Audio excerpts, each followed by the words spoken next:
You know it's this. Take a perk and a talk of that shit. Money swallowing like sis. Did it perfect in the kid. Got a billion who sang on my head. Look up better put on the road I just spent. I know we got $1 million. The devil that shit ain't not cheaper again. Hello and welcome back, fellow anime lovers, to MangaMuse. I am delighted to have you join us once again in the world of fanfiction and fantasy. This is the fourth part of, What If Naruto Makes Female Ninja Army? Special note, this fanfic is written and a masterpiece of Mad Hat 886 on FANFICTIONnet. Do check and support the author too. Now smash the like, share and subscribe button for more. Also press the bell icon so that you never miss such great parts. Thanks for the introduction. Now let's dive into the world. On the second floor. About time they showed up, Roake said as he leans on the guardrail. Who are they?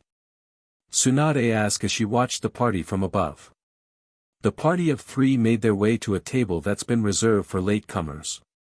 The short man is Ramon Barrigo, head of the Barrigo faction. He's the 11th castellan of the Castle Los Iluminados. He rules over several villages and runs one of the 3 richest mines in metal. The area is also heavy in metal works thanks to the mine. It also sits on a major trade route, so it's always heavy with traders coming and going. The village of Pebble that's built near the castle is one of the most productive trade centers in metal. Where one can find practically every known trade guilds and companies could be found as they made deals that either made them or broke them. This has made the Barrigo clan quite powerful in metal who reap the rewards of the business deals that take place in Pebble. Everything one could longing is available for sale there, any whim or fancy could be satisfied, for the right price.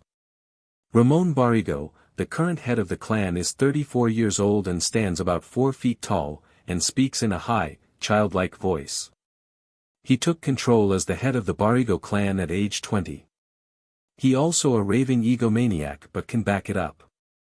He might not look like it but he's very powerful, quite skilled in jutsus and throwing blades.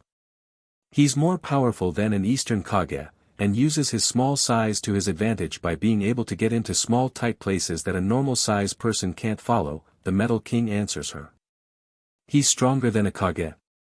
Tsunade asked in disbelief. Yes he is, he repeated.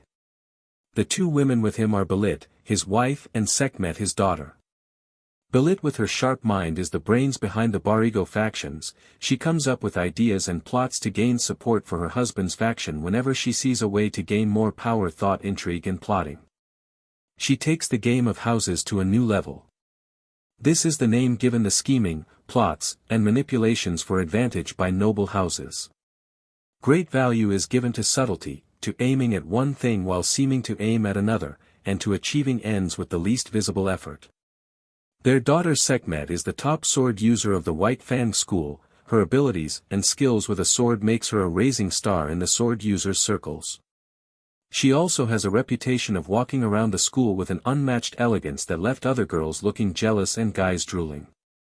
The only thing that surpasses her swordsmanship is her Ice Queen image that she plays to the letter, never showing mercy to anyone who gets in her way.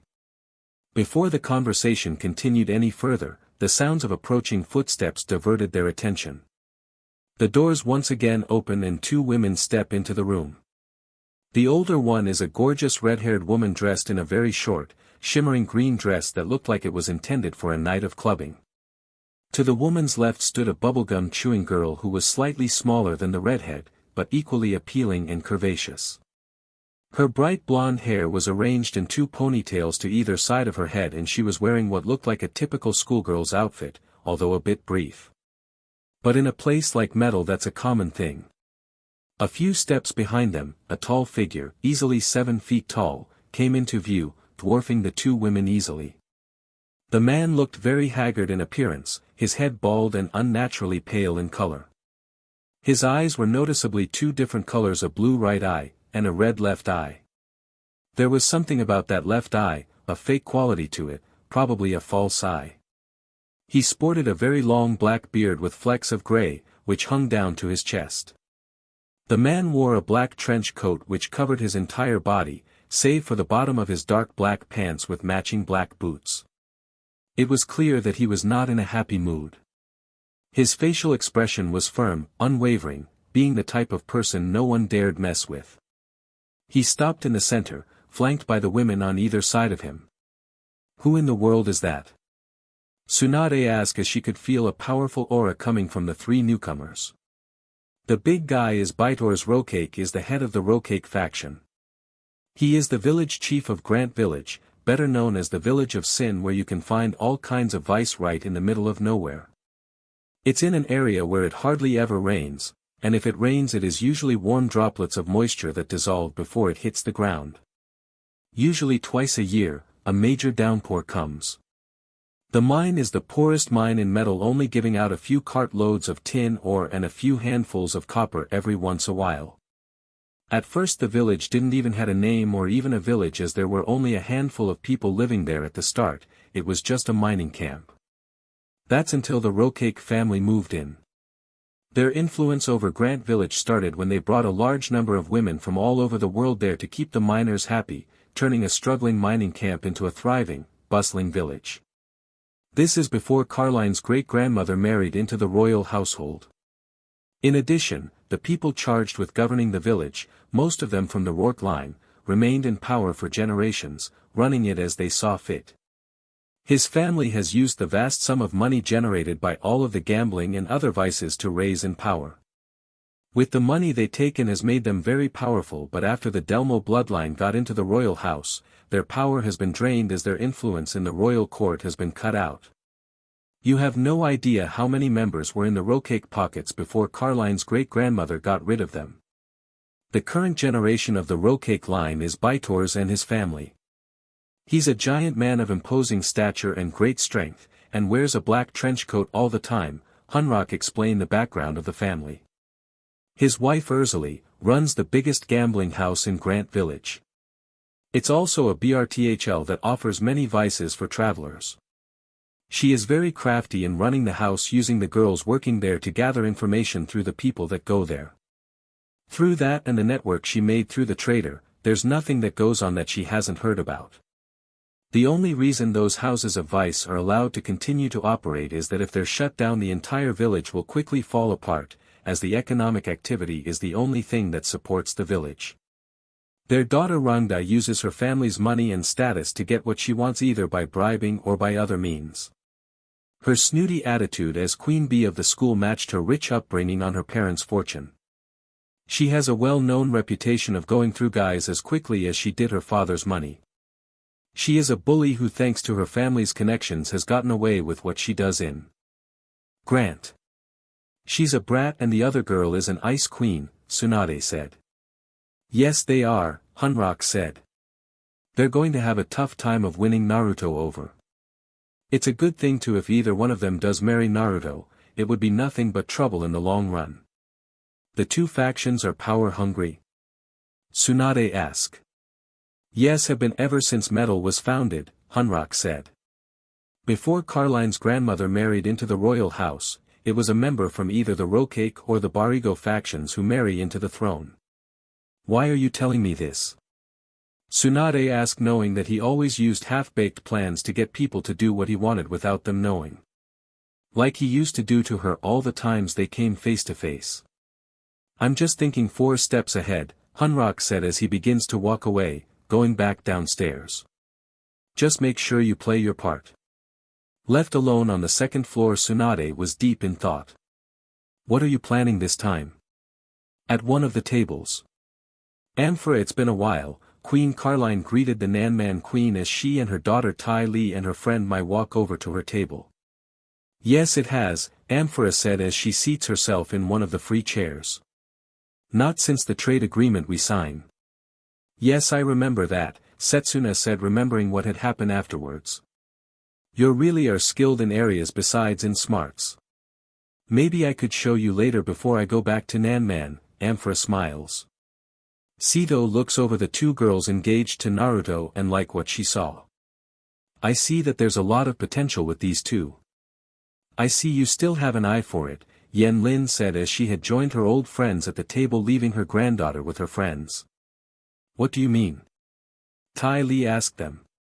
She means that you're going to have much growing to do till you surpass your mother, Mai said, letting out a puff of air as she folds her arms under her melons. Oh, I get, Ty Lee said. You're still mad that I'm more developed than you are. Mai saw red as she doesn't like the fact that even if she's older than Ty Lee is that she already wearing a BR while she still has a training BR. She quickly reacted, breaking out from her bored expression, turning it into an angry one, and bops her friend on top of her head, making her let out a yelp as her fist struck her. That hurt. Ty Lee said, rubbing the top of her head. Good, Mai said, turning her face away from her with her arms crossed over her melons. Well, this brings back memories, Sito said as she was above average even in metal when she was young, and rub it into her friends' faces. Grandma, a small redhead shouted as she ran over to her great-grandmother Zenobia Romanji. What is it, Sakura? Zenobia asked her. Rankin said that all the girls that are engaged to Prince Naruto are going to have to fight each other for him, Sakura said. She's just playing around with you, Zenobia said as she pats the head of her youngest grandchild. Sakura is good at using jutsus, but she didn't like fighting, unlike her older sister. Fight each other, Sito said, tapping her finger on her chin. That's not a bad idea. Thanks for giving her that idea in her head, Setsuna said, knowing where this is going. No, it's not, Carline said, shooting down her friend's idea before it got off the ground. Oh, you're no fun, Sito said as she had a good plan going in her head. Sorry, but there's no way I'm going to let something like that to happen, Carline said. Making these girls fight for my grandson's hand. How about for a date? Yen Lin suggested. That I can allow, Carline said, as that would show her what kind of fighters some of these girls are. Hey Mai, who do you want to fight? Ty Lee asks as she got work up in thinking about showing off her skills to the prince. Especially since she finds his fox ears makes him look so cute. She couldn't wait till she has the chance to find out how they feel like. A fight. Mai smiles for the first time since the party started. This was the first exciting thing to happen since she got to metal. Now that's something I can get into. A spoonful of gravy suddenly stuck the side of her face. Quickly turning to where it came from, and the projectile came from the sand table after Amelia had stamped her foot down on the table, making another one of her speeches. Ops, Amelia said, seeing what she had done as she was in mid-phase and doing another one of her speeches. Ops is right, Mai said as she makes a leap towards the young San Kunoichi, tackling her off her chair she's standing on. Back to Naruto. Looks like the party is really starting to get wild, Lobelia said as she sees two of the girls fighting with a crowd forming around them. Someone like you would like this kind of entertainment, Glycin said to the thief. April stops those two before someone gets hurt, Naruto said as he could see that the two girls are trying to pin the other down, but it would soon turn to using weapons and jutsus. Something that he couldn't let happen. If he's going to one day rule, he's going to have to set some examples to show that he could. And bring them to me. April didn't say anything as she leaps from her standing position towards the two fighting girls. She landed right next to them, and before they could react to her, she jabs her fingers into the sides of their necks, making them go limp. The two girls couldn't move any part of their bodies besides their heads. April grabs them both up, lifting Mai over her shoulder, and held Amelia underarm, easily holding the combined weight of the two girls as she carries them over to Naruto. The crowd parted as she walks past them, only stopping once she's in front of Naruto and drops the two girls in front of him. She taps the sides of their necks and they found that they could move their bodies again.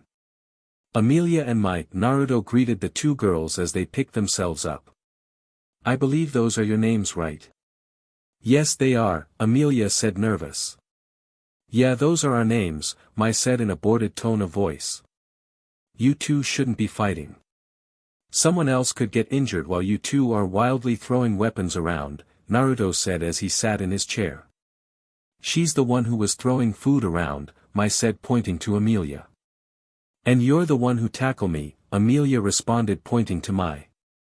If you want to pick up where we left off, please be my guest, Mai said coldly, giving her a hard glare. Amelia would have too, but both of them were reminded of who they were standing in front of. Naruto raised his hand and two circles of fire surrounded the two. They quickly looked towards Naruto, who had trapped them with a jutsu but didn't make any hand signs to do so. All he did was raised his hand and did so, and 2 rings of flames had surrounded them. "And I thought it were boys who loved to fight," Naruto said as he looks at the 2 girls at one of the tables. "Wow, check that out," Irma said, seeing the fireworks. "Looks like he's better at using fire than you are," Cornelia said to Terane. "Well, he does have the traits of the fox on him," Terane said as she snaps her fingers, making a flame appear on her fingertip. "I wonder what else he can do." Lin said as she hovers in the air so she has a better view. Her abilities with wind jutsus is one of the best at their school and is training to learn how to be able to fly. All of her outfits already have small but strong wings on the back so she can take off whenever she needs to. She couldn't really fly like a bird, but she could glide using wind jutsus and the fake wings on her back. "Hey Lin, you do realize that we can see up your dress, right?" Will points out as she could easily from her position look up the silk dress her friend is wearing. Hee. Hey Lin laughed uneasily as she floated back down to her seat, blushing. Cornelia leaned close to her with a cat's grin on her face and said, "Aren't you a bit old to be still wearing undies with pictures on them?" Hey Lin stunk into her chair, blushing very red. Irma followed suit as she leans close to her on her other side. "Strawberries undies, you are the youngest of our group." Making Hey Lin blush even redder and stink lower in her chair as the 2 girls started giggling at her. "What do you guys think about Naruto?" "We'll ask them to get the girls off from picking on Hey Lin." "He's not bad looking," Terane said. "And those fox ears make him look cute." "Forget that," Cornelia said. "I heard from Frankie, whose older sister works as a nurse under Dr. Mizuno, the royal doctor, that the prince is very well equipped." The other girls all stared at her, wondering what she meant by that. Seeing the confused looks on her friends' faces, Cornelia explains. "You know how our bloodline makes us stack when we're all grown up, right?" Her friends all nodded as they were all growing up. "Well, if it makes women look hot, think of what it does for guys." All the girls blush red as they figured out what their friend meant. They all knew what happens between a guy and a girl, as their moms sometimes invite their friends over to have some fun with their dads. In Will's case, her mom would spend a night at one of her married friends' place hoping to give Will a baby sister. They all learned this in SEC Ed class at their school, as it's something that all the girls of metal needed to know as their bodies started to grow into womanhood. In very big ways, starting at the age of 13 was when most of the girls of metal started to grow up. "You mean that he has," Will began, but couldn't bring herself to finish what she was saying. "That right," she said. She saw firsthand of how well endowed he is, Cornelia said as she leans close to her friends to tell them all of the juicy details. Making her friends all blush a very deep color of red as she tells them everything she heard about him and a certain part of his body. Back to Naruto.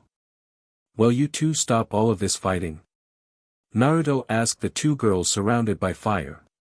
"Fine," Mai said, seeing that she had no choice in the matter. "All right," Amelia said, wanting to get out of the circle of fire. "Now could you please let us go?" "As long as you 2 don't start fighting again," Naruto said as he waves his hand dispelling the fire rings. "Thanks," Amelia said as she runs back to her table. Mai stares at Naruto. "I heard that you're strong, but I would like to see how strong you really are." "A test of power?" Naruto asks as he waves April and Decapre down from advancing on her. "Yes, a test of power," Mai smiles as she stares at him. "I want to see if you're strong or just another pamper prince." "Fine then," Naruto said as he stood up from his chair, motioning the girls to step away and let him handle this. A ruler who only gives orders will never gain the respect of the people. "That's a good thing to hear," Mai said as she watches Naruto stand a few feet away from her. "When do we start?" "Anytime you're ready," Naruto said. Mai didn't say anything as she threw stilettos from her spring-loaded in holsters on her arms, readying her legs for when he jumps to avoid her attack. But to her surprise, he just stood there as her deadly weapons flew at him. Before it made contact, Naruto sprang into action, his right hand blurred as he clawed through the air, knocking the stilettos out of the air in one clean motion. Then before Mai could recover from the shock seeing her attack handled so easily, Naruto's hand glowed red, as his clawed hand got sharper. His form blurred as he seemed to disappear from in front of Mai. Mai looked around wondering if he had turned invisible like some of these Delmos are able to. Glaring around, Mai went through all of her senses looking for Naruto. She couldn't hear him moving, or feel him using chakra, hell she couldn't even smell the prince. She concentrated on an aspect of her bloodline that she didn't use all that often and focused on catching the energy signatures Naruto was putting out, but he wasn't anywhere to be seen. That was quite a surprise. Even Tai Li could be seen when she did this, but Naruto wasn't anywhere to be seen. She grunted in respect of the technique. It was quite impressive and put anything she knew to shame. "Alright, I'm impressed, you can stop now." "I already did," Naruto said, who's standing back to back to her. Mai turned ready to resume her attack when she found her clothes had been ripped to shreds and were falling off. Her holsters were all cut, making a clang sound as they hit the floor. She was left standing there dressed in only her undergarments of a black tank top and shorts. Everything else was shredded to pieces. "The fight is over," Naruto said as he walks past her, stopping once they were side by side. "I could have easily ripped your body apart." "So powerful," Mai said as she had never seen any boy do that before. The sheer power he had used with so little effort and with so much grace, she felt something stirring inside of her, a feeling that no boy she had ever encountered had managed to awaken. She could feel her cheeks growing red. Before the scene could go further, the doors of the ballroom burst open as one of the Nanman soldiers came running in. "What's the meaning of this?"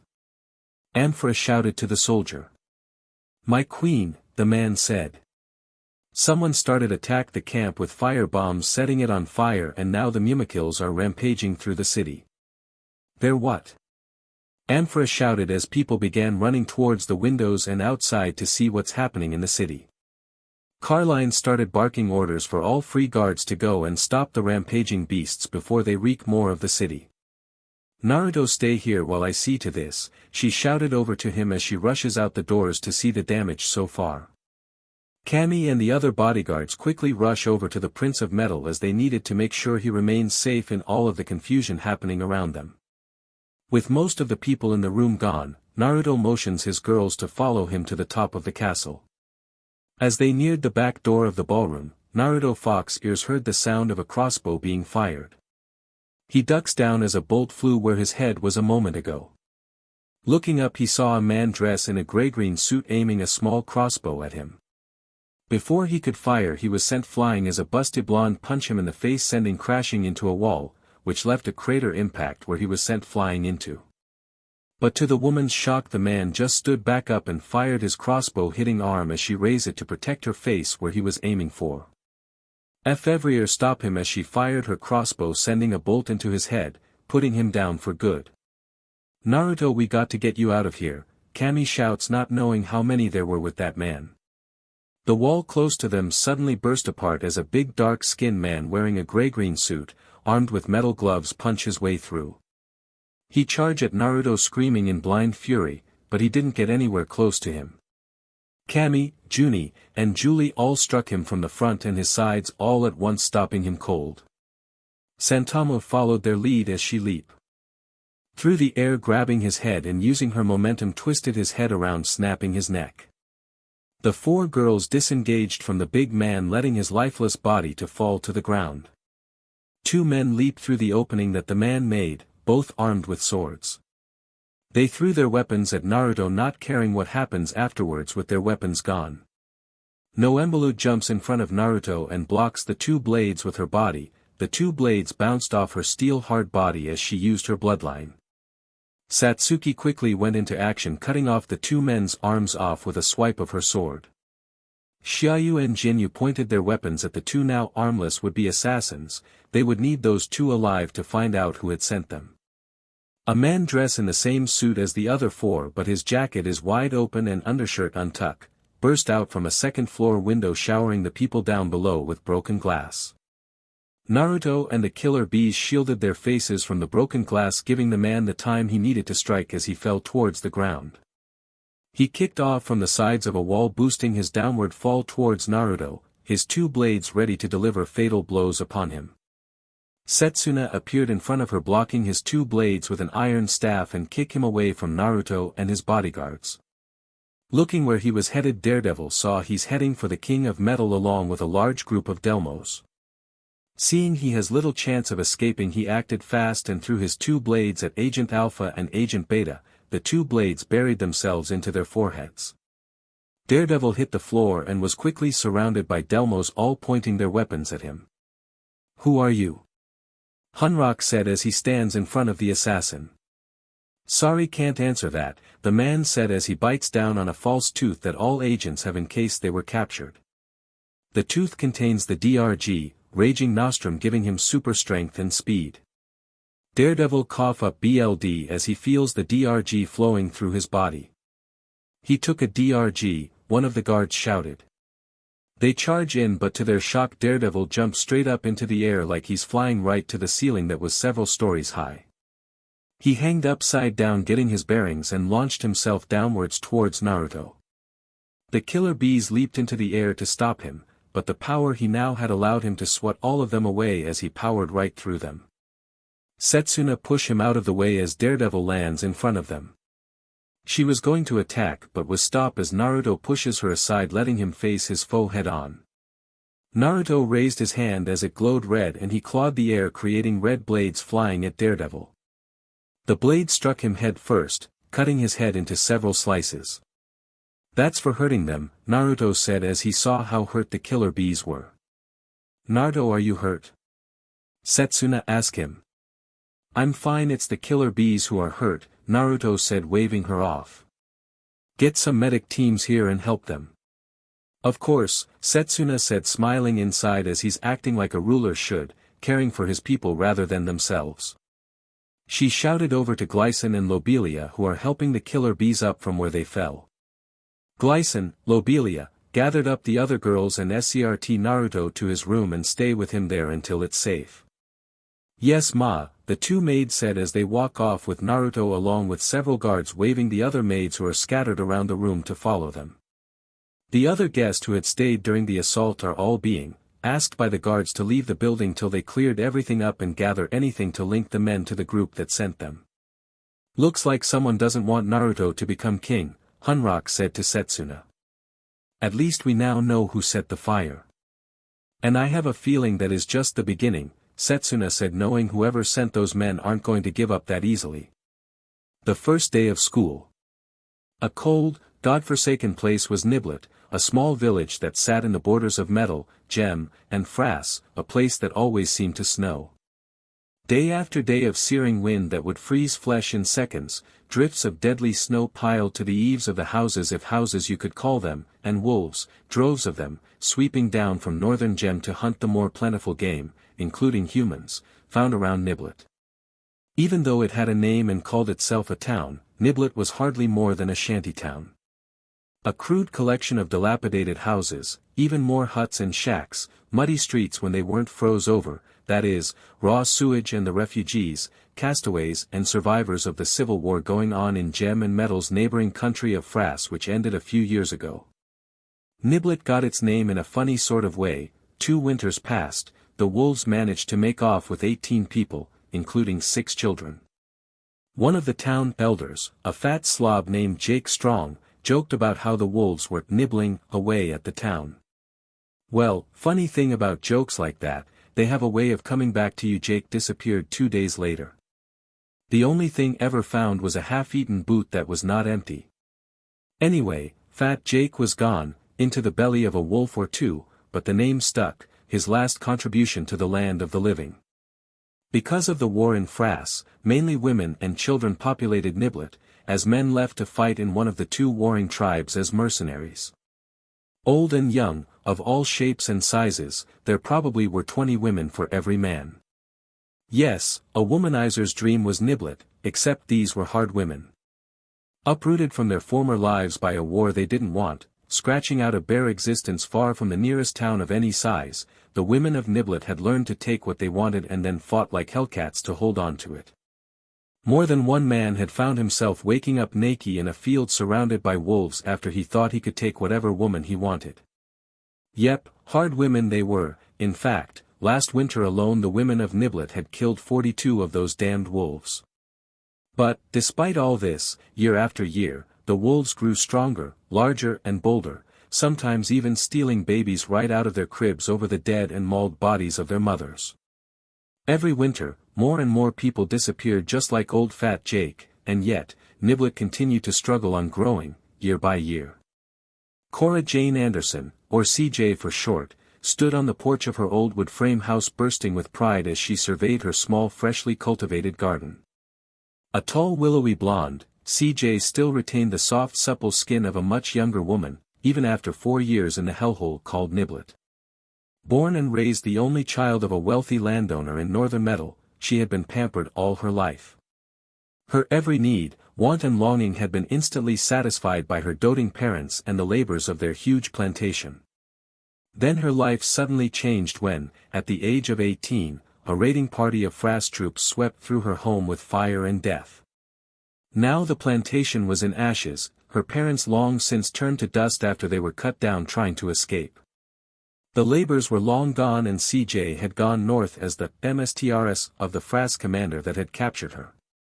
It was with great satisfaction that CJ escaped into the lush gem woodlands a month later, leaving the Frass commander lying in a pool of his own BLD. After a nasty painful night of serving her MSTR, CJ had slit his throat from ear to ear while he lay in a drunken stupor, took his knife and purse of coins, and fled. 2 months later, in the middle of summer, hungry and haggard, her clothing in tatters barely covering her body, CJ had stumbled onto the only street of Nibblet. Nursed back to health by a group of the local womenfolk, CJ recovered quickly and settled down in her new home. She stayed here because with her line of work, the only place she could relax was in this frozen town in the middle of nowhere. Standing now on the porch in the glow of the setting sun, CJ felt a deep ache in her legs and lower back. After working all day in the spring sun, tilling and planting, she felt bone-tired. But, she also felt a deep sense of accomplishment and satisfaction.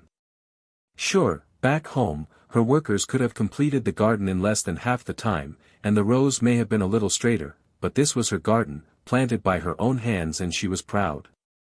Herbs and spices, perfect for cooking, bathing, and more, vegetables of all kinds, even some flowers she had found in town.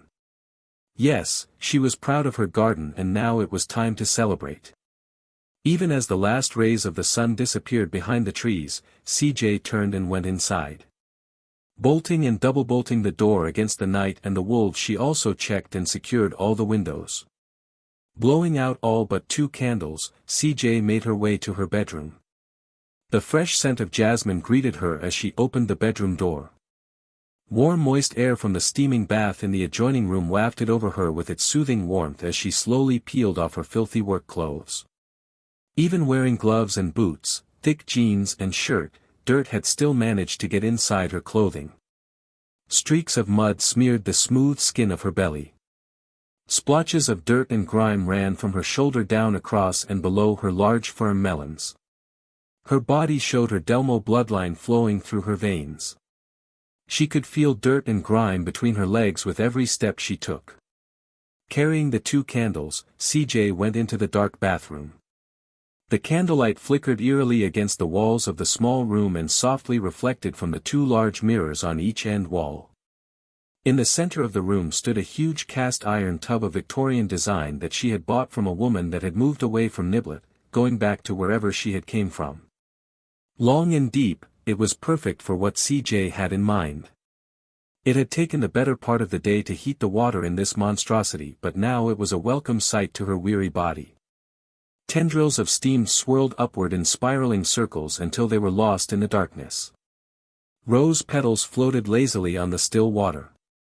Beside the tub was a washstand holding her homemade soaps and brushes and other more empty things. The air was heavy with moisture and smelled of jasmine and roses. CJ sighed in anticipation, turned, closed and bolted shut the door. CJ walked over and then climbed into the tub. Almost knee-deep, CJ could feel the heat begin to soak into her legs and feet, soothing the aching muscles. Slowly she sank down and reclined in the hot water, just reveling in the pure pleasure of it caressing her skin. Gently she massaged her legs, belly, arms and chest, working the aches and kinks out. The hot scented water tingled on her tips and between her legs, sending small jolts of pleasure through her body.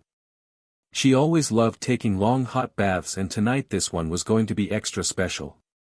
Taking her coarse washcloth and homemade soap, CJ scrubbed her body from head to foot, ignoring the warm tingling slowly spreading throughout her body. Kneeling in the tub, she dipped her head under the water, massaging and scrubbing her scalp and filthy hair.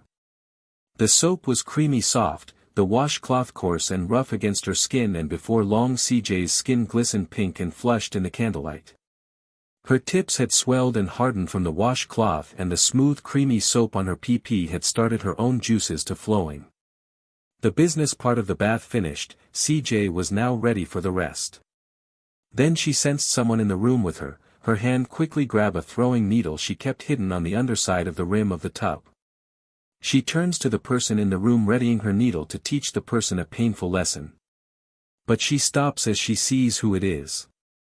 The person in the room is a dark-haired woman with light green skin. She was wearing a mask that covered the bottom half of his face, and also a straw hat that she was keeping pulled down, as if she was trying to totally obscure her vision. The green-skinned woman was dressed in a dark green top with black hakama. On her arms and legs she wore metal guards that have spikes on them, a worn brown cloak draped down her back. Her entire appearance gave off the image of death and dread to all those who look upon her form. The woman in the tub calmly placed the needle back into its hiding place, unaffected by the woman in her house. "Shago, what are you doing here?" CJ asked her partner. "We got another job," Shago said bluntly. "We leave first thing in the morning." CJ let out a puff of air as she slides down in the tub. "It's him again. I truly hate that man." "I know, I hate him too," Shago said. "But this is the life we chose to walk." CJ looked at her long-time companion, getting a glint in her eye. "It must have been a long time since you have taken a hot bath. Care to join me?" Shago said nothing as she began to disrobe in front of her NDE companion. In Iron Mount. The sound of Professor Hiro Fuji's footsteps echoed through the vast halls of the science building as he made his way towards whichever room the monthly meeting with the other teachers of Otori Academy was scheduled to take place. As important as the meeting was, he would have thought that they might have been permanently assigned a room of their own. However, since they usually only got together once a month to review the goings-ons at the academy, it had been deemed a waste of space. Since there's so many students coming to the academy, they needed all the rooms to be open for classes. Sometimes he wondered if it was nothing more than a matter of pride for feeling so strongly about the school. School pride, as some would call it. That was something he still retained in abundance, though some claimed it was closer to arrogance, several of his fellow teachers among them. Fuji ran a hand through close-cropped black hair that showed just a touch of gray. It was a holdover from his time in the security department of Iron Mount. The routines that had been ruthlessly hammered into him then had remained with him his entire life. He still ran 4 miles every morning, then performed 5 sets of 60 push-ups followed by the same number of sit-ups. Despite being nearly 50 years of age, physically he appeared to be no more than in his late 30s. The appreciative stares he received from women told him that he was still quite the physical specimen, something that his 2 wives find quite pleasing. But in a few more years he and his wives would be too old for those kinds of activities anymore. Impatient, Fuji checked his watch. There was still a half hour before the meeting. Fuji was still lamenting his luck when the sounds of children playing from up the hall caught his attention. Having nothing better to do, he went to investigate. As he turned the corner and located the source of the sound, he also spotted 2 familiar faces also involved with the project. Doctors Naoko Akagi and Yuji Katsuragi were being accompanied by 2 young girls, no more than 10 years old or so, playing with one another. A close look at the children's faces told Fuji which girl belonged to whom. Dr. Akagi. Dr. Katsuragi. He bowed before both, who bowed to him in return. "It's nice seeing you again." Akagi gave a warm smile. I don't think you've ever met my daughter. She turned to the two girls. Ritsuko. Say hello to Professor Fuji. The blonde girl broke off the tug-of-war she was having with the other girl and politely said hello. Ritsuko didn't have a chance to do anything else as the purple-haired girl then shoved her aside and took her place before Fuji. My name's Misato, she declared with a smile. Don't shove me, Misato, Ritsuko complained. Why don't you make me? And with that Misato stuck out her tongue and shoved Ritsuko again. Ritsuko responded by shoving her back, then the two began to roughhouse in earnest. Fuji noted that there was no actual meanness in either girl's features, implying it was more of a convenient of release for the excessive energy such children always had. Though it was obviously more enjoyable for one than the other. Play nice with Ritsuko, Katsuragi warned as Misato continued to press her advantage, much to Ritsuko's irritation. Kids, Akagi said in a tired voice that only people raising children could use. My nanny cancelled at the last minute, so I had to bring her here. Katsuragi said the same thing and complained about the problems of being a single parent in this day and age. Fuji was suddenly glad his kids have all long grown past that stage as all of them are adults with their own kids to look after now. Since we have a moment to ourselves, I wanted to ask you something off the record. How do you think about the prince along with those girls he's engaged to coming here?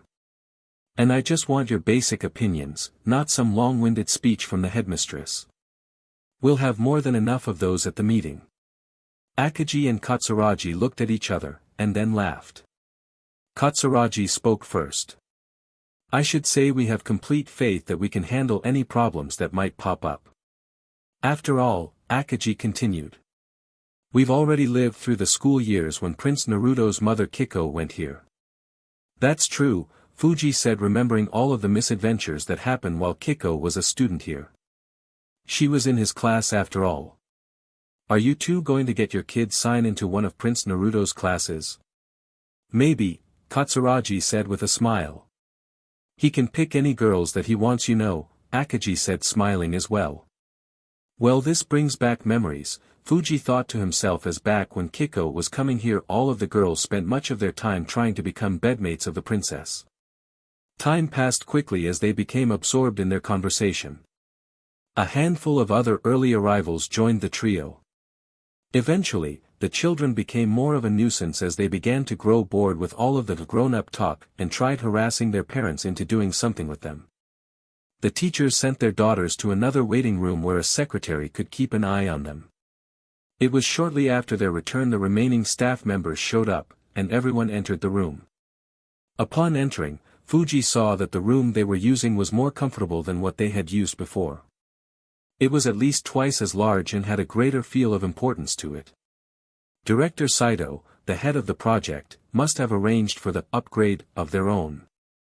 The long table, which could seat as many as 20, was of a very visually appealing redwood, undoubtedly imported from the eastern lands and costing an exorbitant amount of money. The chairs were also very plush, covered with a material that reminded Fuji of satin. They were a far cry from the uncomfortable plastic-backed ones they had previously used at all of the other meetings. As everyone began seating themselves in the same order they usually did at the meetings, Fuji looked all of the other school heads over. All 12 were present, including his old friend, Professor Kuzufutsuki. Almost directly across from him was Suzanne, the head of the language department, and Susan, head of the chemistry department. They were well liked with the students and their classes were always full. Suzanne is known around the staff room as a SXL dynamo.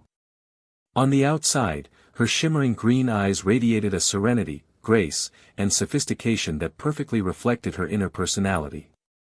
But this persona masked a wild and mischievous side. For years she had made up for her not being able to find a husband by finding other lovers in Ironmount. Given Suzanne's appearance a perfectly sculpted knockout from head to toe, she had no trouble finding partners to fool around with. She kept her 5'11" frame in great shape by working out every day, but what really grabbed the attention of admirers were her large melons. Between her melons, sultry face, and long, curly, dark brown hair with some red in it, she had no trouble of finding a willing bedmate. She wore an elegant formal dress for the meeting that somehow greatly accented her melons even as it mostly covered them up. Superficially, Susan was very similar to her best friend Suzanne. Susan also had a big-breasted, appealing body. They were the same height, weight, and even wore all the same size clothes. But their personalities were quite different, and these differences were reflected in their faces. Susan had a pure and innocent look to her that no doubt reflected her strict upbringing. And even though her 37 years made her only 2 years younger than Suzanne, she looked much younger. It irked Suzanne that when they would go out together Susan would sometimes get carded for drinking alcohol but she never would. Even their different hairdos reflected their opposite personalities. Both had long dark hair, but Suzanne had hers stylishly curled, with a long teased strand that hung down over her extremely pale skin, but Susan's cut was straight and simple. While Suzanne's hair flowed freely in every direction, Susan kept hers restrained with hair bands. In fact, Susan did about everything she could to hide her tremendous beauty. She hid her dark brown eyes behind a pair of bookish glasses, and wore conservative clothing that she hoped would hide her hourglass figure. It was unusual for her to even be seen in short-sleeved shirts, despite the year-round heat where they lived in, as they rarely ever get more than a downpour in the winter months. Suzanne was flattered when men openly admired her, whereas it offended Susan's sense of morality and proper behavior. Sitting next to the pair is their friend Brenda, the history teacher. Even though Brenda was a good 6 inches shorter than the nearly 6-foot-tall Susan and Suzanne, her bub were both relatively and absolutely bigger. Brenda's melons were so big that they dominated her life in many ways. For instance, she could have never had to hold a job, as she could coast through life getting everything she wanted from men and women who were enamored with her body. And it was very surprising to some when they learned that she doesn't have the Delmo bloodline in her family having been living in France before they moved cause of the civil war that happened a couple of years ago. Once she and her family got to Ironmount, she went to work into becoming a history teacher at the school. Brenda's melons were a great boon while she lived in France, but also a great curse. For instance, she could never really trust any relationship with a man, even platonic ones. Were they just interested in her cute, busty look and not her personality? She could never know. She had virtually no women friends, because of jealousy and envy. Once she and her family moved to Metal, she quickly found she easily fitted right in, and made friends at her fellow teachers. Brenda loved to talk to Susan and Suzanne about things going on in their lives. The bub even caused physical problems. She could hardly run at all without a BR, and her back sometimes hurt. She was amazed at how much Suzanne and Susan avoided some of these problems, though admittedly it was mostly because they stuck together for friendship and didn't get out much. Brenda loved living in Metal, giving her the opportunity to just be one of the girls and not worry about her overwhelming appearance. Long white gloves, black stockings halfway up her thigh, a short skirt, those piercing dark blue eyes of hers, and most of all, that braless white top that exposes her melons and exaggerates the jiggle in her shaking bub. She fitted right in with the women of Metal. Small discussions broke out among the various members. It was not until the head of the school, Xenia, entered that the others quieted down. Xenia was nearly as stacked as Susan and Suzanne but smaller than Brenda. She had long black hair, piercing dark brown eyes, and wore stylish black-rimmed glasses. She also had an Amazon body type, being slightly taller than even the already quite tall Susan and Suzanne. She didn't actually need to wear glasses, but she wore them for the occasion on Suzanne's advice so as to make her look more academic. They were schoolmates when they were younger and remained friends ever since. Luckily, she had the perfect face for the role. She could look stern and authoritative. She gave a simple greeting and took his seat at the head of the table. Once comfortable, the meeting officially began. Are there any urgent messages or problems that demand some sort of immediate response or attention? Silence was all that met his deep baritone voice. The head MSTRS nodded her head in approval. Good. Then I don't see any reason why we can't begin the meeting. As you all know, the school year is starting up again and Prince Naruto along with the girls he's engaged with are going to be attending our school. If the prince and any of those girls engaged to help are going to be ruling our country, they're going to need to learn all that they can. Which fills all of the classes for the first time in years, Suzanne said, with the low BRTH rates in Ironmount, along with some of the young girls instead of staying in school go into the Delmo ranks that they are placed in. Means that the remaining students after they were done with the lower grades, who attend the Otori Academy, were always small in number. It was only with the transfer students from other parts of Metal, as well as those coming from other countries, maintained a steady school population. Yes, that's true, and we're going to get more funding to deal with the sudden influx of students, Xenia said. But on to the main point, you all remember the attempt on the prince's life 2 weeks ago? Yes, Fuji said, as his house was damaged during the attack on the castle when the Mimikills rampage in the city streets as they ran from the fire. We all do. For that reason the castle is going to be sending some Delmos to serve as school guards while the prince is attending here, Xenia said to the school staff. Also, as you know, Ms. Karen has been his private teacher since he decided to take the crown. She'll be coming back as a teacher while remaining his private tutor. It will be nice to have her back here, Susan said. She likes having Karen around as she shares the same values as she does. Unlike most of the other staff members of the school who are very open with their SEC lives. In 1 week the gates are going to open and we're going to be in one hell of a school year. If Prince Naruto is anything like his mother when she went here, Fuji said. How could I ever forget, Xenia said, remembering her school years with the princess. Yeah, those were some school years, Suzanne said in agreement, remembering all of the weird stuff that happened while Kiko was here. Especially since you two help her in many of her misadventures, Professor Kuzu Futsuki said, making the two younger women blush. A week later. Hinata carefully examined the unique entryway to Otori Academy. She had heard of the Wall of Thorns before. It was unofficially considered a wonder of metal. The wall, and the academy it surrounded, was erected around 200 years ago at the request of one of the then queen's advisors, a shadowy figure known only as Dios. What role he actually served the queen was unclear, though none questioned him openly. No drawings or pictures of the man existed, save a single silhouette drawn by one of the queen's bodyguards. No one knew for what purpose Dios had the academy built, but it was rumored that he personally designed the entire school, from the highest tower to the smallest carved rose. The architecture of the school was very unusual. It was a mix of several foreign styles, heavily influenced by both Gundor and Rohan characteristics. The resemblance was easy to see in every building and area of the school. Even stranger was the depths of roses that permeated the entire length of the academy. Everywhere one turned there was something that involved roses, whether it be in the style, design, or an actual rose garden. There was nowhere that it did not exist. Extremely strange, indeed, but the school was the best school to go to, as many of her father's friends go and send their children to Otori Academy. Hinata often overheard what it was like at the academy when her father's friends talk about the subject. Hinata never imagined that she would ever attend the school. With her family bloodline, her father wouldn't allow her go off someplace where she could be kidnapped and their bloodline secret would be revealed. But here she is standing in front of the gates of the school, working up the nerve to walk on through. She also wore the schoolgirl's uniform, a plaid knee-length skirt, a white blouse, a plaid jacket to match the skirt, a pair of black shoes and white socks. All of her ninja tools were left behind at the dorm she would be staying at while she attended school, as weapons weren't allowed on the campus. Are you ready for this? I am, asked her as she placed her hand on her shoulder.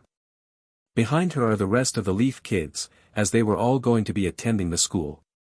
Other new students were already walking through the gate, some of them I am recognized from the engagement party.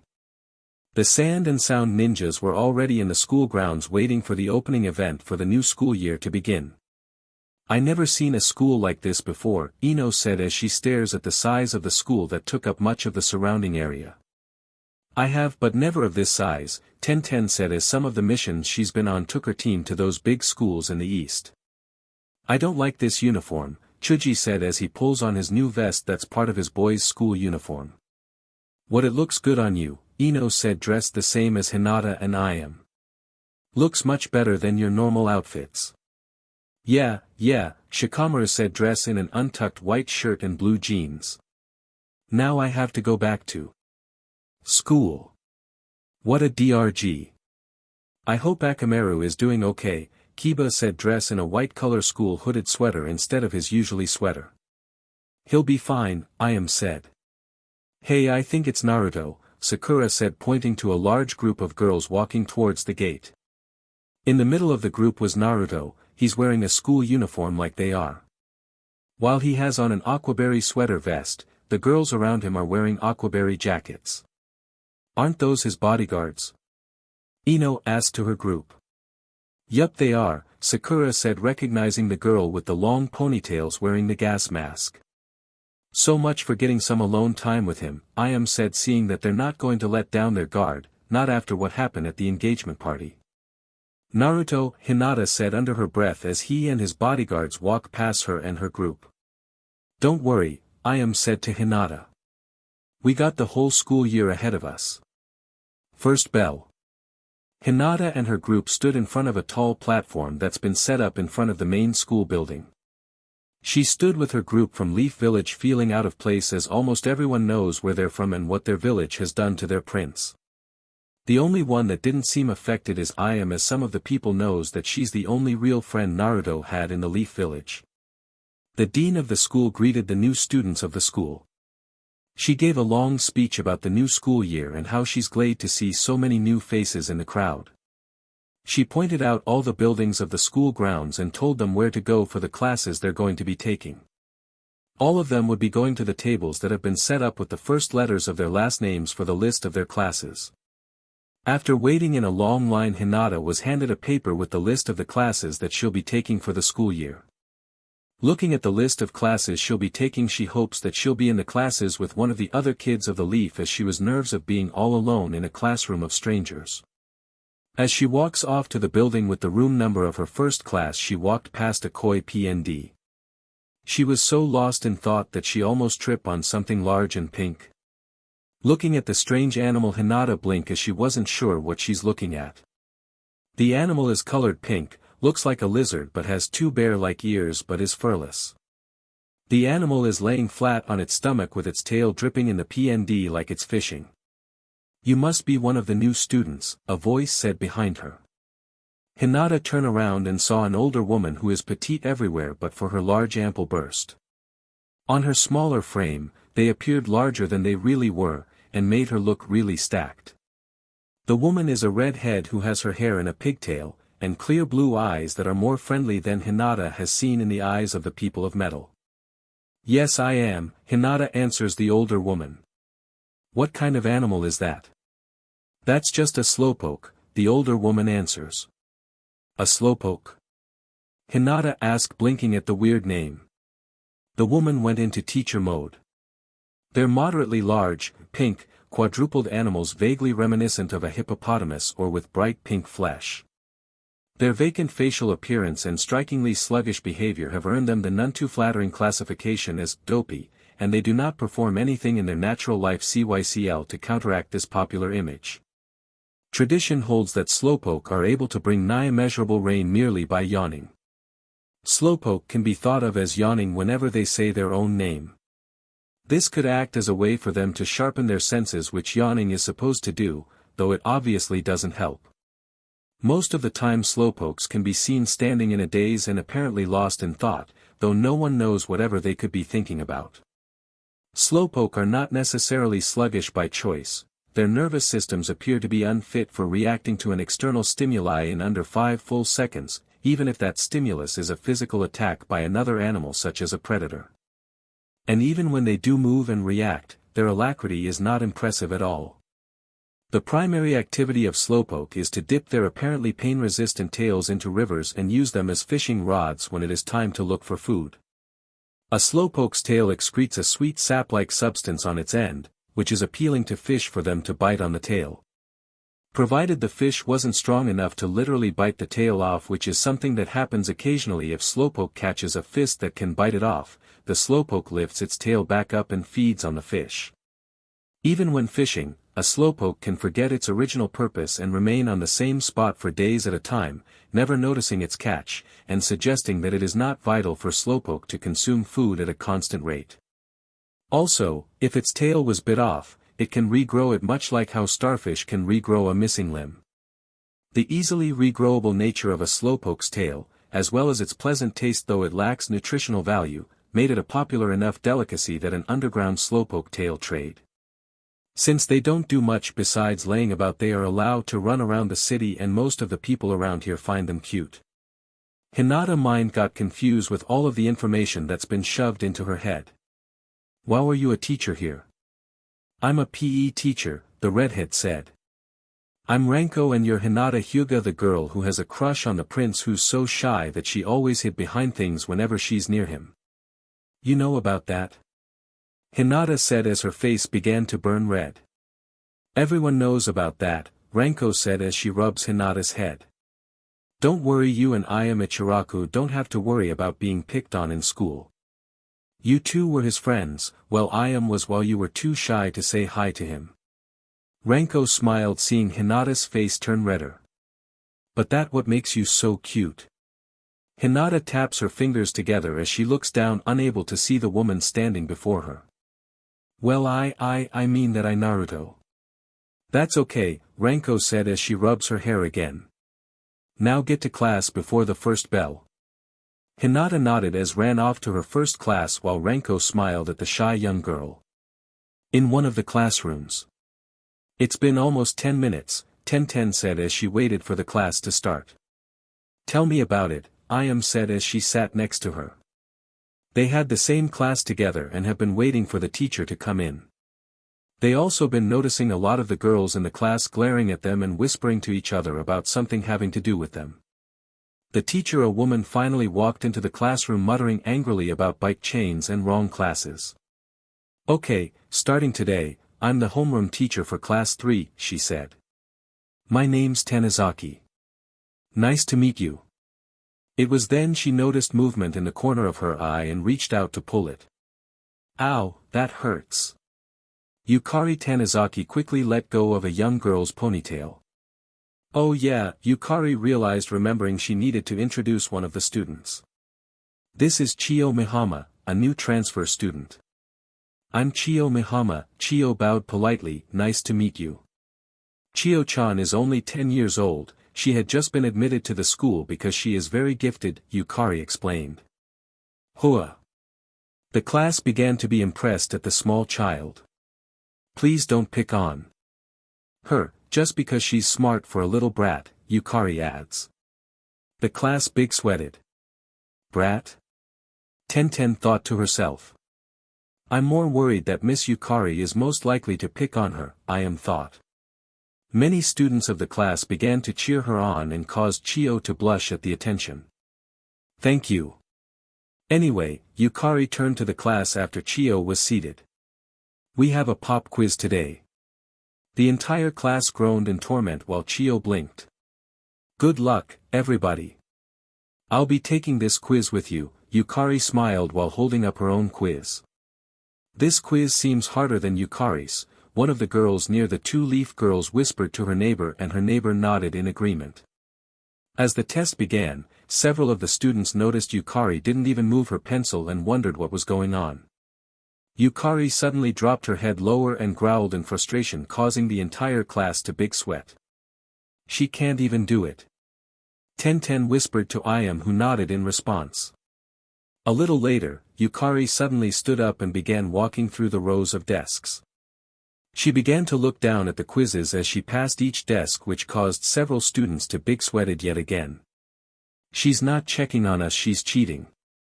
A student who was sitting in front of Ayam said to his neighbor after Yukari began to look over Ayam's shoulder. After the pop quizzes were collect. I'm done grading your quizzes. Yukari held up the said papers. Here you go, Oyama. A perfect score. Wow, many of his fellow classmates muttered, then noticed Yukari glaring at Oyama.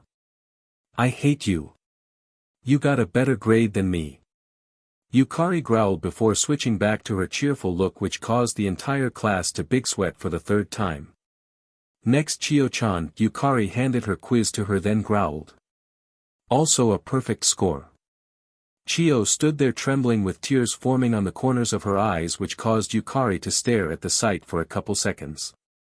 "Congratulations, Chio-chan," Yukari said false cheer. A while later, Yukari smiled as her new student was talking to one of her classmates and working together as she walked over. "Very good Chio-chan, it's good to get help from your classmates," Yukari said. "Don't hesitate to ask your fellow classmates if you run into any trouble." "I will." Chio nodded her head. "The truth is," the girl Chihiro softly said looking down. The truth is, she began to look depressed. The truth is, I was the one getting help." Chihiro cried as she threw herself and began sobbing. "Am I just stupid?" "But, we are classmates so," Chio desperately tried to calm Chihiro down. Don't cry," another girl that had two pigtails came to comfort Chihiro. "Chio-chan, let's have lunch together," another girl with short hair, Karen, called out while sitting with a friend. "Oh, okay," Chio smiled cheerfully. "Back at elementary school, we never got to bring our own lunch. So it's fun to bringing it to school." Chio sat down. "Really?" Karen asked. "Yeah, but it's hard to get up early in the morning to make it," the younger girl answers. She makes her own lunch." The older girl thought in shock. Chio opened her bento which caused the two girls to look even more shocked. "And it looks so good too. Who is she?" "Miss Perfect Superwoman," Karen whispered to her friend. Sitting near their table 1010 and I.M. stared at the lunch the young girl made. "Wow, she's good," I.M. said getting a good look at the food. "Well, this is going to be an interesting class that's for sure," 1010 said. In another class, Sakura and Ino sat next to each other as their teacher Ms. Delia explained some of the plants and animals that could be found around Metal. They were also joined by the girl with the 4 ponytail hairstyle from Sand. They also couldn't help but notice that their teacher has an appealing face with bright blue eyes that seems to be the norm around here. Her hair was almost jet black and hung to her shoulders in waves. Her complexion was fair which added to the contrast with her hair. She was a tall woman, at least 5'9", Delia's tunic she wore couldn't hide the fact that she had a larger than normal set of BRST, even in Metal. "Ino," Sakura whispered to her friend. "Yes?" she asked. "Is it true that drinking milk helps you grow big BRST?" Sakura asked. "I think so," Ino answers remembering what some of the older women had explained to Hinata and I.M. about molding their bodies to become a man's wet dream. "We should drink more milk," Sakura said as she's been feeling like being on the short end of the stick around here. Girls a few years older than she is are already sporting pairs that would just grow bigger as they grow older. On Ms. Delia's desk currently has some specimens of the local wildlife displayed of what they would be studying. Under a protective glass case there's a potted plant that has a large purple head that looks like a mouth, besides it are some nuts. In a cage is what looks like a big orange bug with 2 mushrooms growing out of its back. Another cage held a furless rat thing and a big bird cage held a blue feathered bird with feathers growing out of its legs. And the finally cage held what looks like a mushroom that has eyes, a mouth and feet. The animal and plant life that can be found around Metal are much different for you kids who aren't around here, Ms. Delia said as she taps her finger on the glass casing of the plant with the mouth. Take for example this plant of the Decubabas family. They are a species of plant that are found in some of the forests of the western lands. They are carnivorous plants, with a Venus fly trap-like mouth, and sprout from the ground whenever their roots detect any potential prey by the vibrations through the ground. They are known to lash out at an enemy with no provocation. They're allowed to grow around here because they eat bugs that are drawn in by the sweet smell that comes from their mouths. Also their seeds are used as natural stun grenades by the Delmos and other people who know how to use them. Deku nuts cause a powerful flash of light when used, permitting the user to attack an enemy or reveal a space for counterattack. She went to the cage with the mushrooms growing out of its back. This is a paras and as you can see it resembles a small, orange, coconut crab, with large, colorful fungi, growing from its back. Paras are bugs that have legs that resemble those of insects, and have pincers that are similar to those of a lobster. As for the mushrooms on its back, the paras are born with tiny spores covering their body, which grow as it feeds. The fungi are called tachikaso mushrooms. It is noted that the mushrooms will sap energy from the host, causing the paras to continuously burrow underground in forest areas to gnaw on tree roots, since the tachikaso would draw most of the energy from the roots. The mushrooms themselves have strong healing properties, and are valued for their life-extending properties. She goes to the cage with the rat thing. The Naki mole rat, also known as the sand puppy, or desert mole rat, is a burrowing rodent native to parts of the eastern area of the Great Kanto Desert. It is notable for its eusocial lifestyle, nearly unique among mammals, and for a highly unusual set of physical traits that enables it to thrive in a harsh, underground environment, including a lack of pain sensation in its skin, and a nearly cold-blooded metabolism. This little guy's name is Ruff and will be the classroom pet for this year. She then goes over to the bird cage. This is a year-old great blue windrunner that once full-grown has a wingspan of 3 meters 10 feet across. This bird inhabits the mountainous Great Plateaus of France. The Great Plateau is much higher than the mountain range that separates east from west, so the great blue windrunner has to specialize to cope with the thin air. Birds are able to reach high altitudes, but the thin air cannot hold up wings as well as the air near the ground, and the great blue windrunner must be adaptable to spend its winter in the lowlands. To solve its problem, the great blue windrunner has evolved flight feathers on its legs, so it can use them as extra pair of wings for gliding by spreading them sideways in mid-flight. Its head also has feathery tufts which act as gliding wings to support its head in flight.